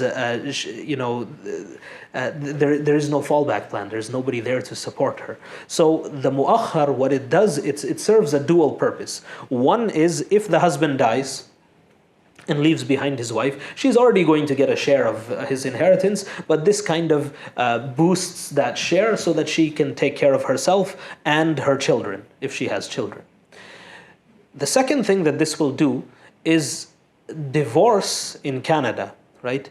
It will make sure that, number one, the husband is thinks twice before divorcing his wife for no reason, because there's a financial penalty that he will incur that is triggered upon divorce. And also the wife will think twice before seeking a khula from her husband without a valid reason, because in order to seek a khula, she would need to give up her mu'akhar, which is usually a significant amount. So let's say that the muqaddam was $4,000 and the mu'akhar is $25,000. Okay, so $25,000 for most people is a significant amount of money. So it's not the end of the world, but it's also not just something that that people just spend without thinking twice. So it is a substantial sum of money. So this man, if he doesn't like that, some silly reason that he is thinking about divorcing his wife for, like, I don't know, that her chapatis are not, round, right? So this, for the Arabs, chapatis are the flat bread that are eaten in the South Asian households. So, this is a stupid reason to divorce someone, okay? So he will think that, what? I can live with this, because if I divorce my wife, I'll be on the hook for $25,000. Okay? Now, on the flip side, if a woman wishes to seek khula from her husband for again an equally ridiculous reason, I don't know what it is, like he always leaves his dirty laundry hanging in the bathroom and doesn't put it in the wherever that thing is called, right? So this is like okay, this is a reason, but it's not the end of the world. So she may think that, it's annoying, I have to see this every day and I have to pick it up and put it in the laundry hamper, but it's also not worth $25,000, right?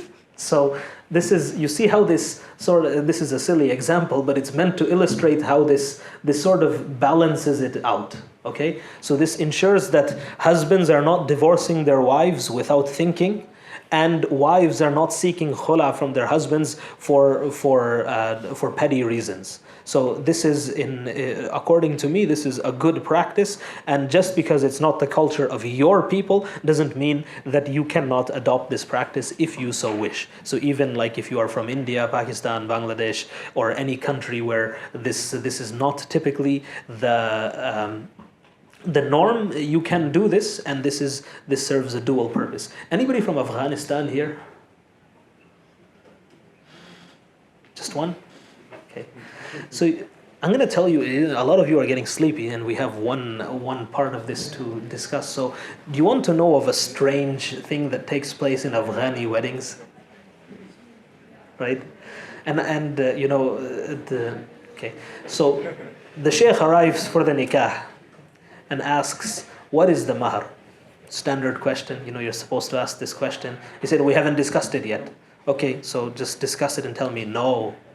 So there is like a whole huge World War III for the mahr, right? So this is like literally that, they will start off that we want a mahr of $1 million. They say, no, we can't afford $1 million. We'll, make it $1,000. No, it can't be $1,000. It has to be $500,000.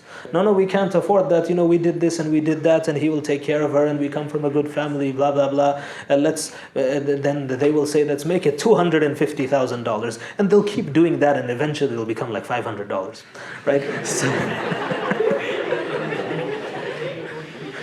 but this negotiation of the mahr is actually like a part of the festivities of a true Afghani wedding. Okay, so as much as that's cool, and probably not everybody does this, but certain people they do this. It's part of certain cultures. I have I have come to the habit of asking if I know the couple that's getting married is Afghan. So make sure you do your negotiation before I get there. I don't want to be waste an extra 20 minutes at your place doing this. Okay, so whatever elaborate negotiation that you need to have, they were never expecting a $1 million or a $500,000 or a $250,000 mahr. It's just a thing that they do. Like it's a part of the culture. It's and at the end they get up and they hug it out, and it's fine, right? If it's a part of your culture, it's a part of your culture, right? There's nothing wrong with it per se, but it's just something that happens. So the last thing that we will talk about is al-khalwatu sahiha. So in general, it is forbidden for a Muslim man to be alone with a Muslim woman, not just a Muslim woman, any woman, for any period of time. And khalwa is defined as being alone in a manner where no third person has access. Okay? So like, for example, this room. So if you were the first brother that came here, and you were the first sister that came here, and you are alone inside this room, does that count as khalwa? No, it doesn't, because you are not alone in a place where no third person has access. So like, people are walking by, anybody could walk in, there are glass walls at the back over there. This doesn't constitute khalwa. Similarly, sometimes sisters come and visit imams in their offices, and they may be alone. So the way that khalwa is avoided is, if you've ever seen my office at the masjid, there's a huge window that is like right beside my desk. And the purpose of that window, when they were making the office, I insisted that they cut out a portion of the wall and put that window there, is for this reason, that it's not always feasible for a Muslim woman to bring someone with her if she needs to ask something for 10 minutes, yet it's also not permissible for a male imam to be alone with her inside a room. So this window, this removes that khalwa, that anybody walking by in the courtyard can see what is happening inside this room. So that is not khalwa. Khalwa is that you are alone with a member of the opposite gender who is not your wife and not your mahram, and this aloneness is in a manner where no third person has access. So this is the Prophet ﷺ said that any man and woman who are alone, the third of them is shaitan. So this needs to be avoided at all costs. Now, this has certain rulings attached to it. So when we say the word, the consummation of marriage, so how is a marriage consummated? So everybody knows how a marriage is consummated. But in the Sharia, there are certain rulings that do not, they do not only apply when a marriage is consummated, but they apply when, as soon as a husband and wife, after the nikah, they are alone with each other in that manner. Al-khalwatu sahiha means that, a proper khalwa where no third person has access. So what rulings apply over here? So this is as good as a consummated marriage in many aspects. So it's difficult to determine for the sake of law whether a marriage was consummated or not. So them being alone for even a short period of time after their nikah in a manner where no third person has access, this is congratulations, you are now fully married. This marriage is as good as consummated in most aspects. So most aspects means that if somebody were to get divorced, okay, prior to the consummation of marriage and prior to khalwa, then what is the ruling with regards to the mahar? What needs to be given? Anybody know? Yes? Correct. So let's say the mahar was $5,000, and I don't know, that as soon as the sheikh did your nikah on your way out, the biryani had too much salt in it, and you decide that you don't want to stay married anymore. So now what happens, right? So what happens is that you still have to give half of the mahar that you agreed to, unless the other party waives it. So if your mahar was 5,000, you still have to give 2,500 because your marriage was not consummated yet. Okay? Now, let's say, same scenario, didn't like the biryani, but before you ate the biryani, you and your new wife and your new husband, or your new husband, you were alone in a room somewhere where the door was closed, and you were alone. There was khalwa sahiha involved over there, and then you went to eat the biryani and you didn't like it and you decided to get divorced. Okay? In this situation, all 5,000 is now due, according to the majority of scholars, that the entirety of the mahar is due upon khalwa sahiha. So this is as good as the consummation of marriage. So a lot of, and believe me that, this might sound like a silly example, but I have, in the past, let's say 4 or 5 years, there have been at least half a dozen cases where people have gotten divorced before the consummation of marriage. Okay, before the consummation of marriage. The marriage has not officially been consummated yet, and a divorce takes place. In fact, I recall an incident from just before the pandemic where, after you get married, there is a civil marriage document that you sign that stays with the marriage officiant that he's supposed to mail. It goes to the Vital Statistics Agency in Victoria, and this is supposed to be done within 48 hours, right? So sometimes it takes a little bit longer than 48 hours, but it's supposed to be done in 48 hours, okay? So I performed the nikah on a Friday, and I am literally walking to the mailbox to drop it in the mailbox, the marriage registration, when I receive a call from the husband. He said, "Sheikh, did you submit the registration yet?" I said, "No, I haven't." He said, "Don't submit it. We got divorced." This is a real story. This is a real story, right? So it's a very sad story that the way that people that play with divorce in this manner, and I knew for a fact that the sister that this young man married, that she was a convert. I was her wali. right? So I don't usually get angry at people on the phone and give them a dressing down. This was one exception where I did. So that don't be that guy, right? So you need to have some dignity, right? The moment things get hard, the moment there's some interference in your life from this, that, or the other person, doesn't mean you be what we would call in third grade a chicken, and you take the quick exit, right? So you need to be a man. That why has Allah subhanahu wa ta'ala placed this trust of marriage in your hands, and why has Allah placed this burden of divorce? It's a burden, the burden of divorce upon your shoulders. It's expected that you will not bow down to any pressure that comes your way. If you are truly, it's easy to say that, Allah says in the Quran, الرجال قوامون على النساء, I am in charge of my family, and therefore, when I say jump, you just say how high. And, this is case closed. This is the responsibility that Allah has given me, and this is my title, right? And yes, it is your title, but it also comes along with responsibility. And oftentimes, so the reason I'm picking on the brothers more than the sisters is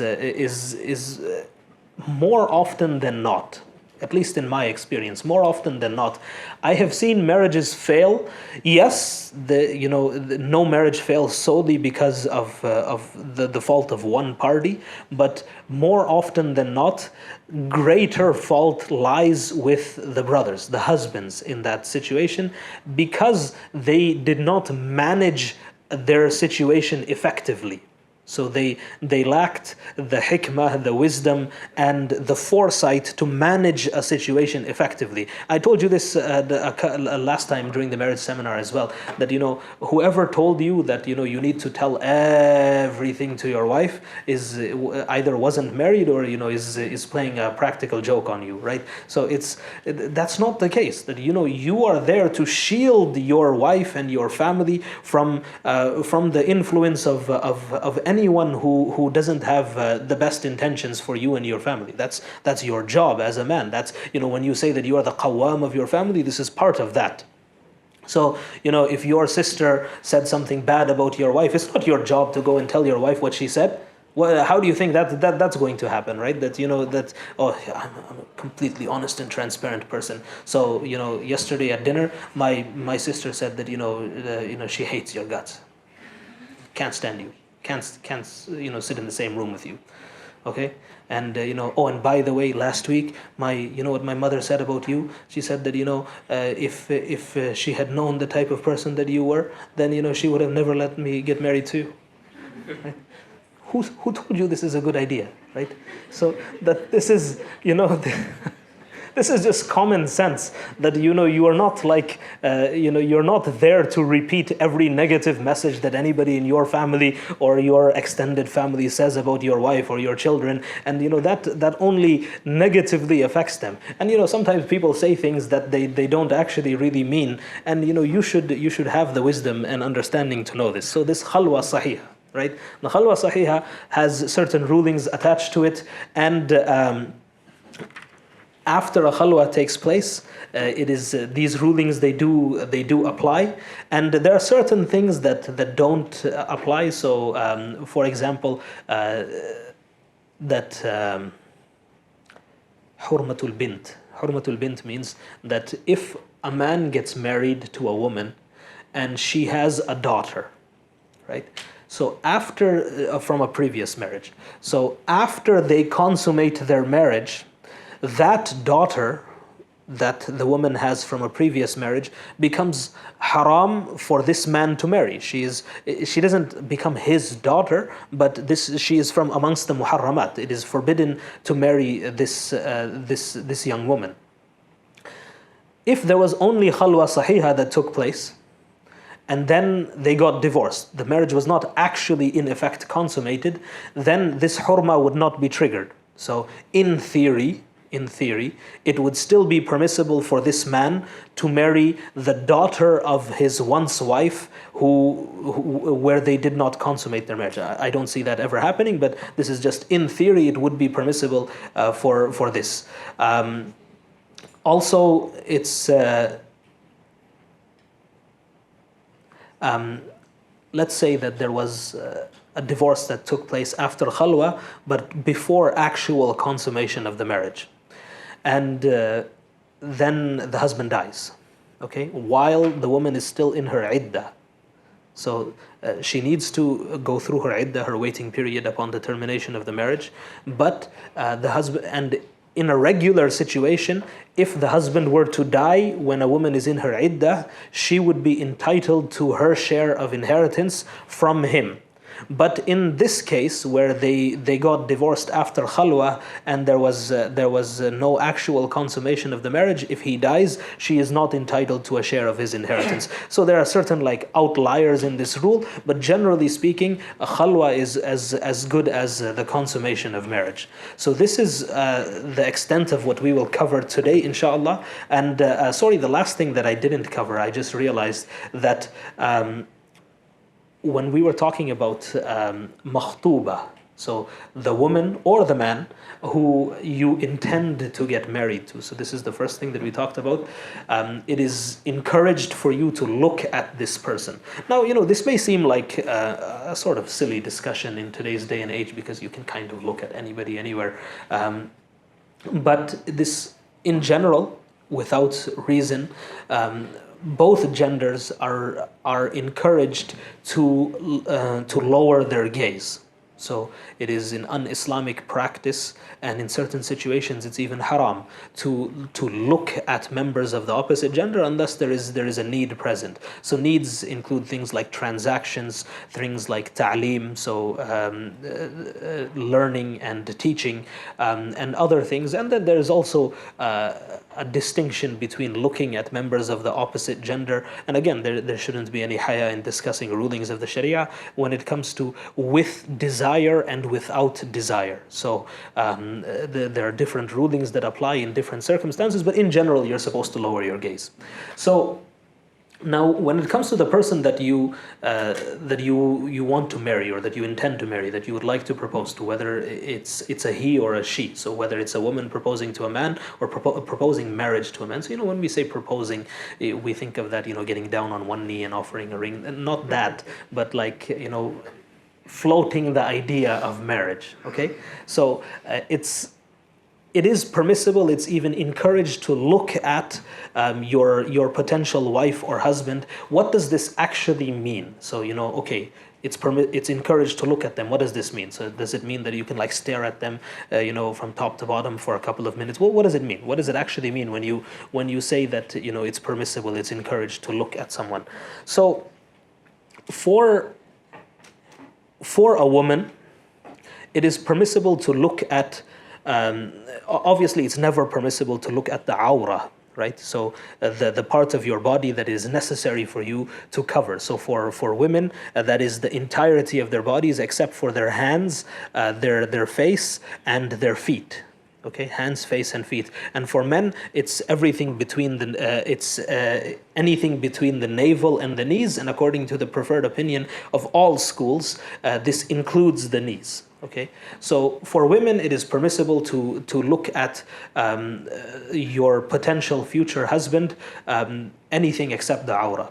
For a man, it's equally permissible to look at the entirety of a woman except her awrah. Right, so which means that he can just see her face, her hands, and her feet. And this is actually so there are like some details to this. So obviously, like, just because your awrah is just between your navel to your knees doesn't mean that that's the way that you should show up to the masjid, right? So there's a decorum and etiquette in the way that we do things. And we laugh about it, but like literally in the summer you will see guys come to the masjid for Zohar Salah, and it's like 27 degrees outside, and they're wearing shorts and a tank top, right? So that's not the way that you enter the masjid. Just because your awrah is covered doesn't mean that is the etiquette and the decorum of the house of Allah subhanahu wa ta'ala. That's not the way that you would attend a classroom. That's not the way that you would attend a formal dinner. So that's also not the way that you should attend the house of Allah subhanahu wa ta'ala. So this discussion more applies to men. Okay, so when you are intending to marry someone, like for lack of better words, like, how much is too much? Like, what can you see, what can you not see, what is appropriate, what is not appropriate? So the scholars, they mention that the first thing is that it is, so in certain cultures, this is like an entire like thing, right? That, that the potential groom is going to come to the bride's house and, to see her. Right, so like this is a thing, right? That you will, and to a degree that makes sense in certain cultures, at least. So especially in parts of the world where women, they wear the niqab, right? So like if you are looking to marry this sister, then it is permissible for you to look at her face.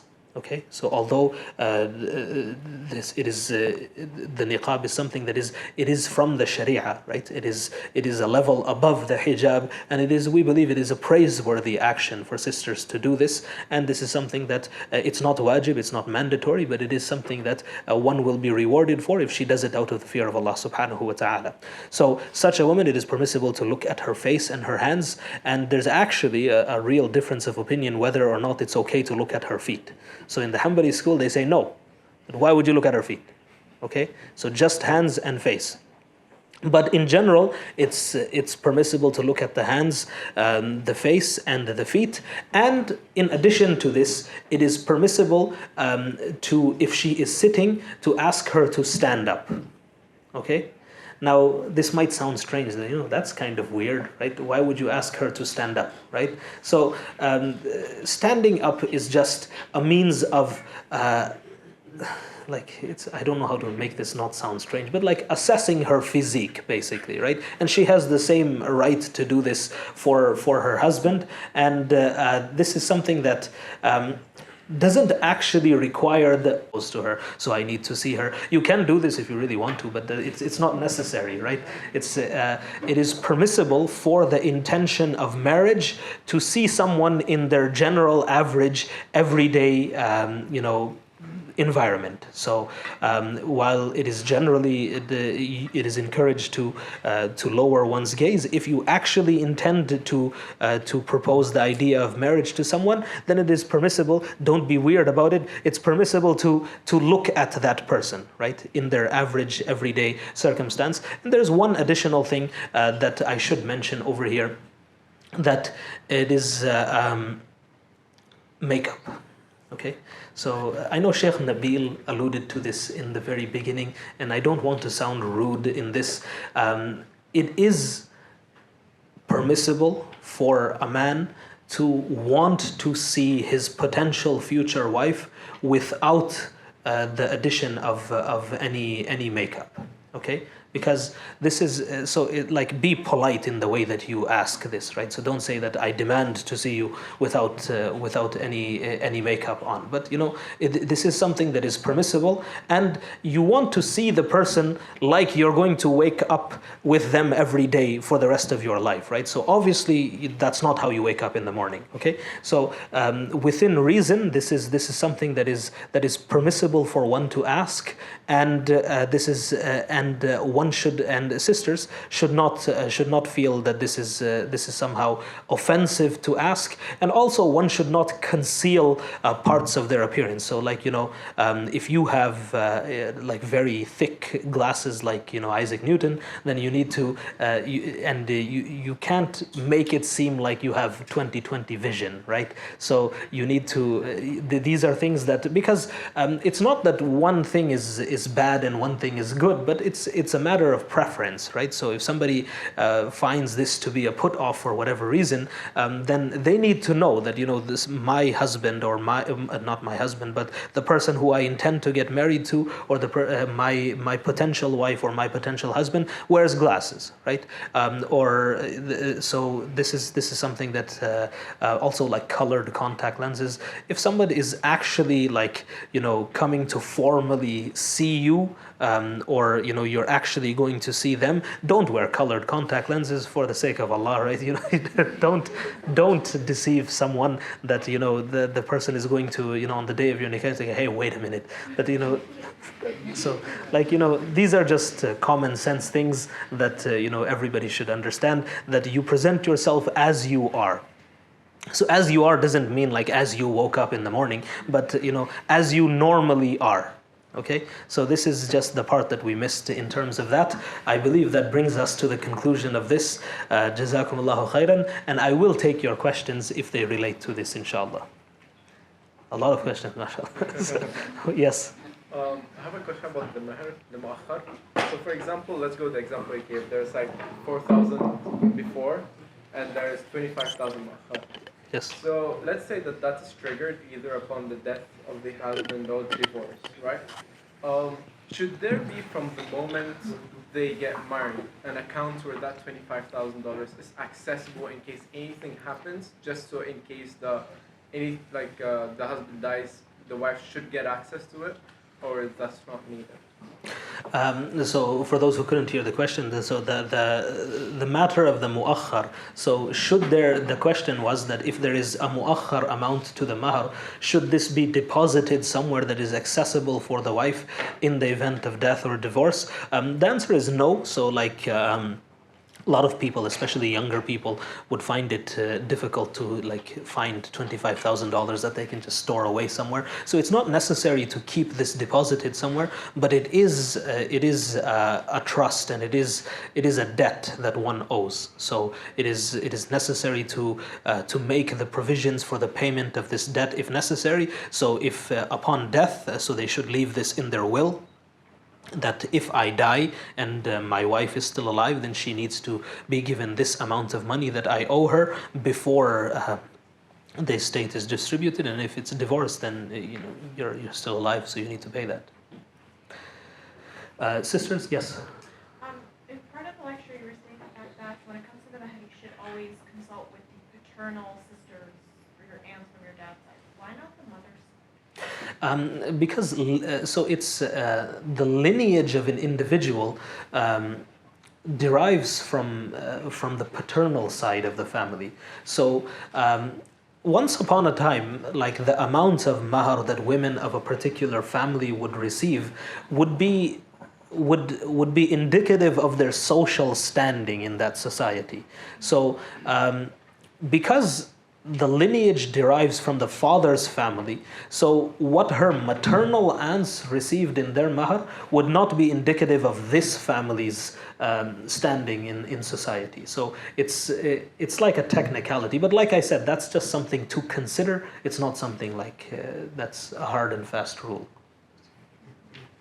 Yes, second row. According to my understanding, mahar is decided by the woman, right? But in many cultures, especially my culture, it's the parent that decides like the amount of mahar to be paid, and there's some negotiation and stuff. Is that like allowed? So the question that was asked is in many societies it's the parents that decide the mahr. So the parents can decide the mahr as long as the bride is happy with it, but she has the final say. So that's a cultural thing, but Islamically it is her mahr, so she has the right to ask for or agree to or not agree to the particular amount of mahr. Sisters. No questions from the sister side? Okay. Jad. My question is in regard to what is like an Islamic guide that we can use to avoid taqlid al-kuffar in these ceremonies. I've been to many Arab weddings where they start to implement some Western concepts into our marriages. For example, like some of the Christian traditions that exist in here, some of the Arab community in their marriages, they start to adopt this. What is a guide we can use to avoid this type of thing, and what can be classified as taqlid al-kuffar in, say, nikah or in a wedding? So the question that is asking is taqlid al-kuffar, so imitating the kuffar in our ceremonies and in our events, to what extent and how should this be avoided, and to what extent must it be avoided? Is that the gist of the question? So the bare bones of the ruling is that anything that is not a part of someone's deen It is not impermissible per se to do that. Like, for example, wedding rings. So a lot of people will make a lot of noise about like wedding rings are haram, they're bid'ah. So, but wedding rings are not exactly a part of someone's religion. So it's a custom, it's urf of the people of a certain land. It's not a part of their deen. So it wouldn't be haram to have a wedding ring, but at the same time it doesn't have any like shari'i value to it. So it's not like something that must happen, it's not something that must not happen. But in terms of other things that are reprehensible, so anything that is forbidden in Islam, right? So anything that is haram, whether that be from your culture or from the culture of from Canadian culture or French culture or whatever culture it is, if it's haram, it's haram. So it should not be happening at our ceremonies, at our events. So this is like music is a huge thing in this. So although there is a difference of opinion with regards to music, okay, so I will give you that much. So it's not according to everyone, all types of music are haram. But the types of music that they play at weddings is definitely haram. So even those who would argue on the permissibility of certain musical instruments, they're not saying that, you know, all of the songs and the music that are played and that are part of pop culture today and, you know, that call towards indecency and zina and that advertise, things like, that advertise kufr, that advertise fahisha. So these things are like, nobody says they're permissible, right? So they should definitely have no component in our religion. And also, you know, the simpler you keep the nikah, the more barakah that it will contain. So the Prophet ﷺ is narrated to have said, "Inna a'dama nikahi barakatan aysaruhu ma'una." That the nikah that contains the greatest amount of barakah is the one in which the least amount of expenditure is involved. So, like I have, I can tell you story upon story of things that I have seen. I generally have a condition actually, so just in case anybody gets the wrong idea that I actually sit there and participate in this, I have very strict rules that I arrive at the actual time of the nikah, no music, nothing fishy is allowed while I am there, and I leave right after the nikah. So, but still, even in that short period of time that I am there, sometimes I see like crazy things, right? Like, I once saw that the bride was brought into the hall for the nikah in this like crazy elaborate like flying carpet looking contraption that things like this, right? Now obviously if a woman is on top of this crazy looking thing that looks like Alauddin's carpet, right, that everybody is going to be looking at her, right? And all of her. So this is something that is not something that is, even if you don't want to attach a ruling to it, but this is something that's reprehensible Islamically. Why would somebody want to do that? Why would somebody want the gazing and wandering eyes of 500 people that you don't even know that are there for your nikah to see you like this, right? Is that how you want to be remembered for the rest of your life, that a practicing Muslim woman, this is how she came into her marriage? So just things that are just common decency in terms of and the best thing is to have your nikah at the masjid. So because there are things that even like the least practicing Muslim in the world has some basic etiquettes when it comes to the masjid, right? So they may come like without hijab or something like that, but they won't like go crazy, right? So that's the advice that I have for there. There is a balance between pleasing your family. So there may be certain customs that maybe you personally don't want to participate in, but they're not haram, right?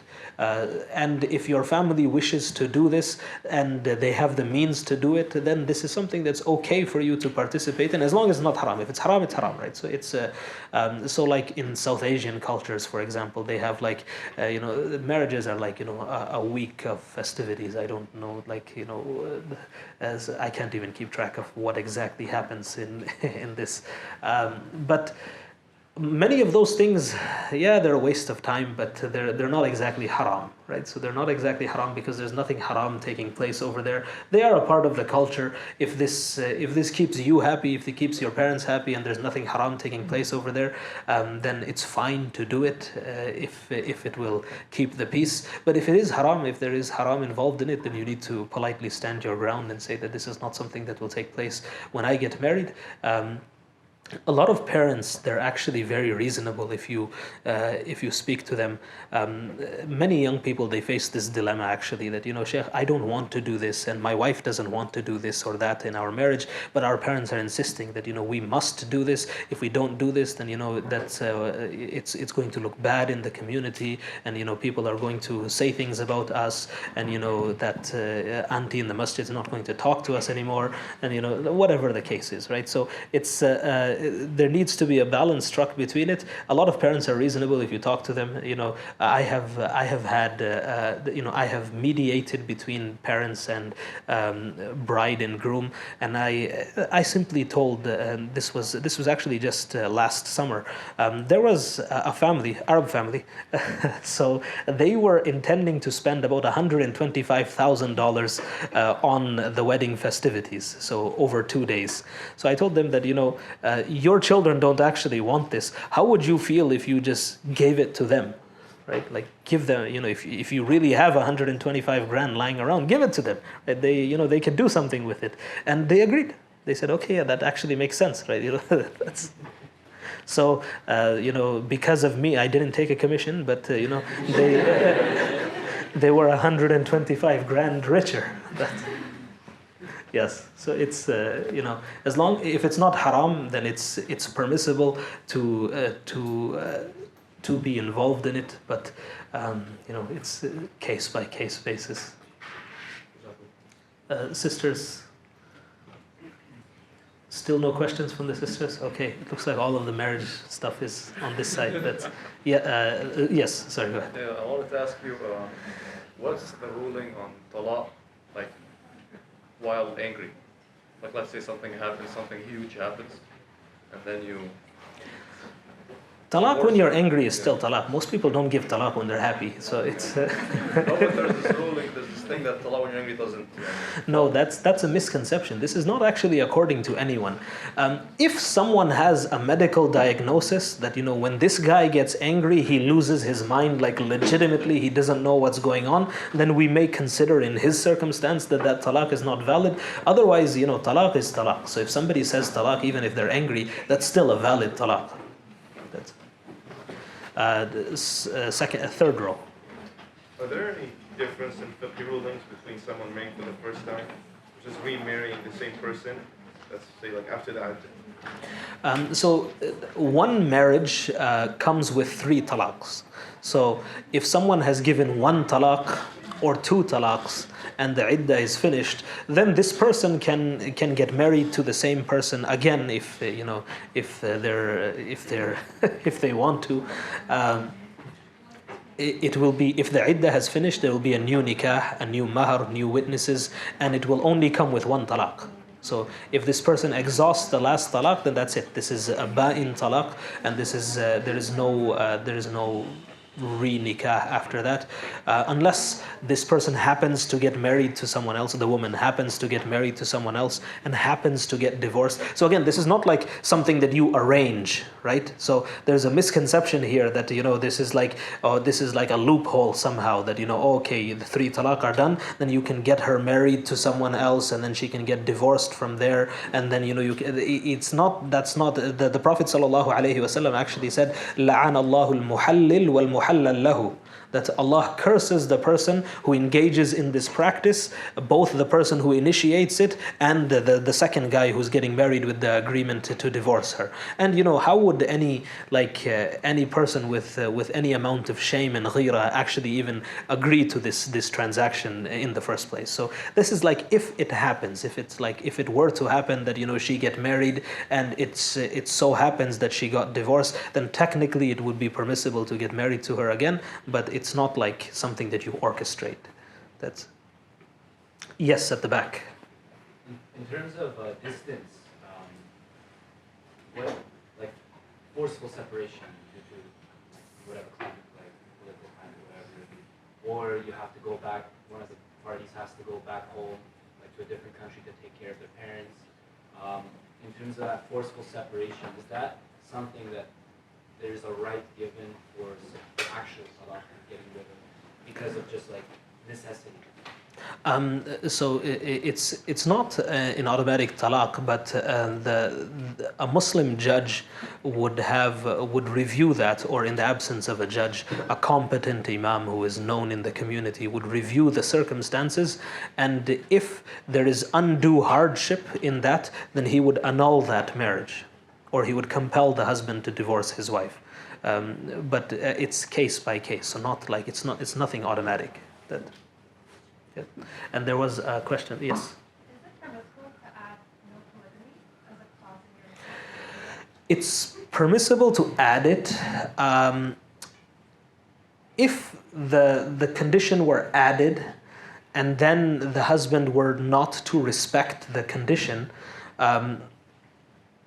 Two things would happen. So the husband's second nikah would be valid. So it's not that because there is a condition the nikah is not valid, but that would also be a valid grounds for the woman to seek a divorce, because there is an agreement between. So in general, it's not a valid grounds for divorce, but it's in this case it would be that there was an agreement that he would not get married again, and he did, and so the nikah, his second nikah is valid, but she has the right to seek a divorce, and that divorce would be granted to her. At the way back over there. What's the ruling or opinion on rejecting a potential marriage proposal based on political differences, where you know you're the potential spouse? Do you mean like liberal and conservative, or? Kind of like referring right. Exactly. Yes. Yeah. So you would want to make sure that the person that you are getting married to is compatible with your values. Like not like if you vote for the NDP or vote for Justin Trudeau or something like that, but like political. If somebody is serious about politics, then it's not a political party that they are interested in. It's actually in ideological spectrum. So if you are so far on polar opposites of that ideological spectrum, then your marriage probably won't work. Like, imagine like, if Donald Trump got married to Hillary Clinton, right? So like, so that's that marriage is not a good idea in the first place, right? So it is permissible to reject this potential, because this would lead to all sorts of challenges in that relationship. That's yes. I'm not really sure how to word this, but in the phase of Islam where two people are getting to know each other and asking the important questions for the sake of marriage, is there any? I'm not really sure how to ask it, but like it's kind of the thing where you can draw back if we're not allowed, if the person, the two people are not allowed. So the khitbah is still like it's just the idea of marriage. So at any point before the nikah, for a valid reason, it is permissible for any of them to withdraw from that. That's yes, yeah. So in the beginning, you mentioned proposal, like definition, and like khitbah.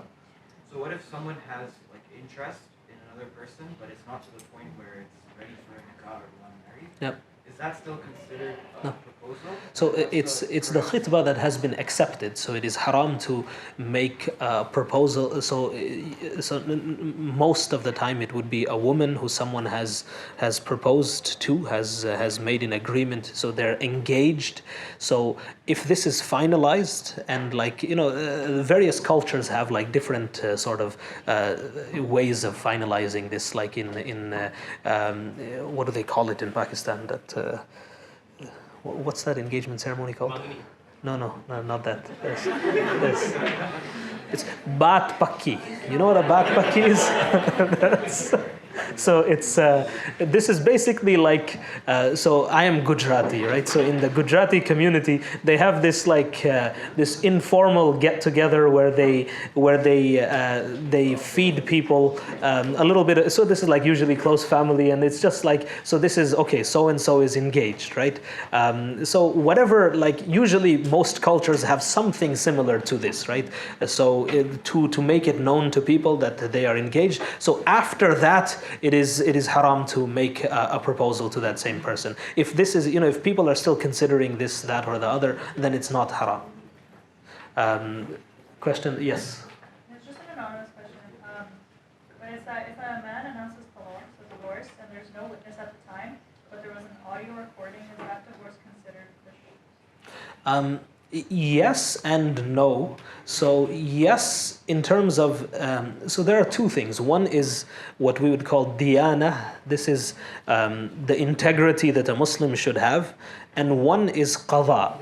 So diyana means that if a man were to say, like, where there is nobody there, even if there was no audio recording, like he's sitting in a dark room in the middle of nowhere, and he says that I divorce my wife.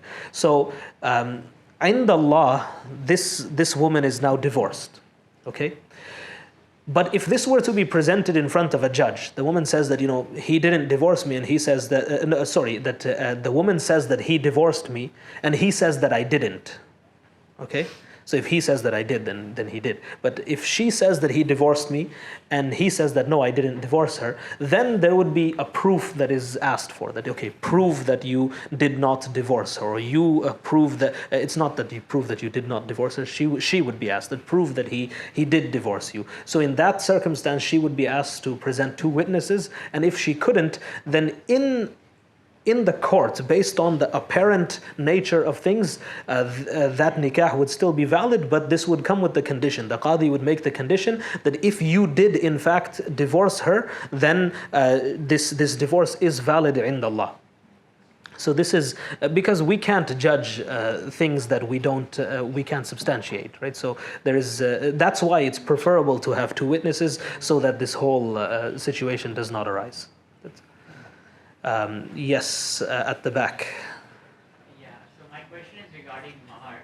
So I know from a case back in my home country where a couple got married, and immediately after the nikah and all the wedding ceremonies, the husband paid the mahar immediately to the wife, even like there was no divorce and all of that. So is that permissible, or is this mahar only applicable when a couple gets divorced? Oh, no. So there are, you can have just like one standalone mahar, right? So like the mahar is $5,000, here's $5,000, that's it, we're done. That's totally permissible. The deferred portion that is paid upon divorce or death, that is a cultural thing. So if you agree to that, then it is enforceable. But in most, like I'm assuming Pakistan, so in most South Asian cultures, India, Pakistan, Bangladesh, Sri Lanka, all of these countries, they typically don't. This is not a part of their culture. So it's you can still do it if you want, but it's not a part of the culture. This is more Arab culture. So that's yes, at the back.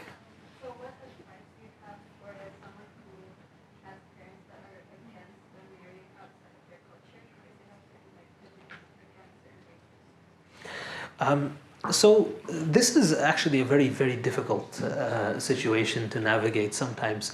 There is, I can tell you a story, right? So I have lots of stories that this happens to be what I deal with on an ongoing basis. There's a young man who is interested in marrying a convert. So this sister accepted Islam with me several years ago. She was Sikh first, and she didn't accept Islam to get married to this guy, but this happened later on, and she is practicing. So practicing means that she doesn't wear the hijab, but she's learned how to pray. She's learned how to she's learned the basics of her deen, and but she is Sikh, so that means that she is from India, and this boy is from Pakistan originally. So the father is adamant in that this marriage will not be allowed to happen, and he says that because she is Sikh. I said, no, she is not Sikh. She has accepted Islam. She is Muslim now. You can't call her Sikh anymore. And he says, no, but she just accepted it, this and that, and like I said, I usually don't get mad at people, but sometimes I do. So this father came up with all sorts of silly reasons. We should ask her how to recite Surah Al-Fatiha. I said, how would you recite Surah Al-Fatiha? And the most atrocious tajweed, right? So this is, okay, so on what basis are you going to correct her Surah Al-Fatiha if yours sounds like this? Okay, what's next? He said, but she doesn't wear the hijab. I said, no offense to you, uncle, but you have 3 daughters, none of them wear the hijab. This is something that, just if it is really that, just come out and say it. That the reason I don't want my son to marry her is because she's from India and we are from Pakistan. I would be happy that you are at least honest in this regard. Right? Even if I don't agree with your decision, at least that you had the courage to say this to my face, and they are still going through this. But explaining this to parents is sometimes it's very, very difficult, very difficult. And at the end of the day, they are your parents. So their wishes should be respected. And if you think that this is going to be an ongoing issue for the rest of your life, then it may be best to not pursue that marriage. Despite when you are in the thick of things, you may feel that this is the last person that that's ever going to come along, and there's never going to be anybody else after this. But the reality is that there will always be other people and other proposals. So don't become too invested in this if it is going to become an issue. If you must and if you insist on getting married to this person, then you need to attempt to have an elder in the community or an imam or someone. It really actually depends on the parents and their background. So if they are somebody that respects religious authority, it may be beneficial to have someone from a religious background speak to them. If they could care less, then maybe a community elder could speak to them. But it is, I empathize with people who are going through this situation, because it is incredibly difficult, right? Thank you for coming here today, guys. Thank you, Imam Yahya, for your time and sharing this knowledge with us. We're going to be selling the book, which goes along with this course. It's $25 for one book and $40 for 2 books. One for you, one for your future spouse. We'll be selling them at the back. I'd also like to mention that this is a course, and the second part will be on Wednesday, covering maintaining marriage, and the third part will be on Friday, covering halaqah. Soraya also has an announcement to make. Yeah, I just wanted to make a really quick announcement. So obviously, everyone is quite aware of what's been happening in Turkey and Syria.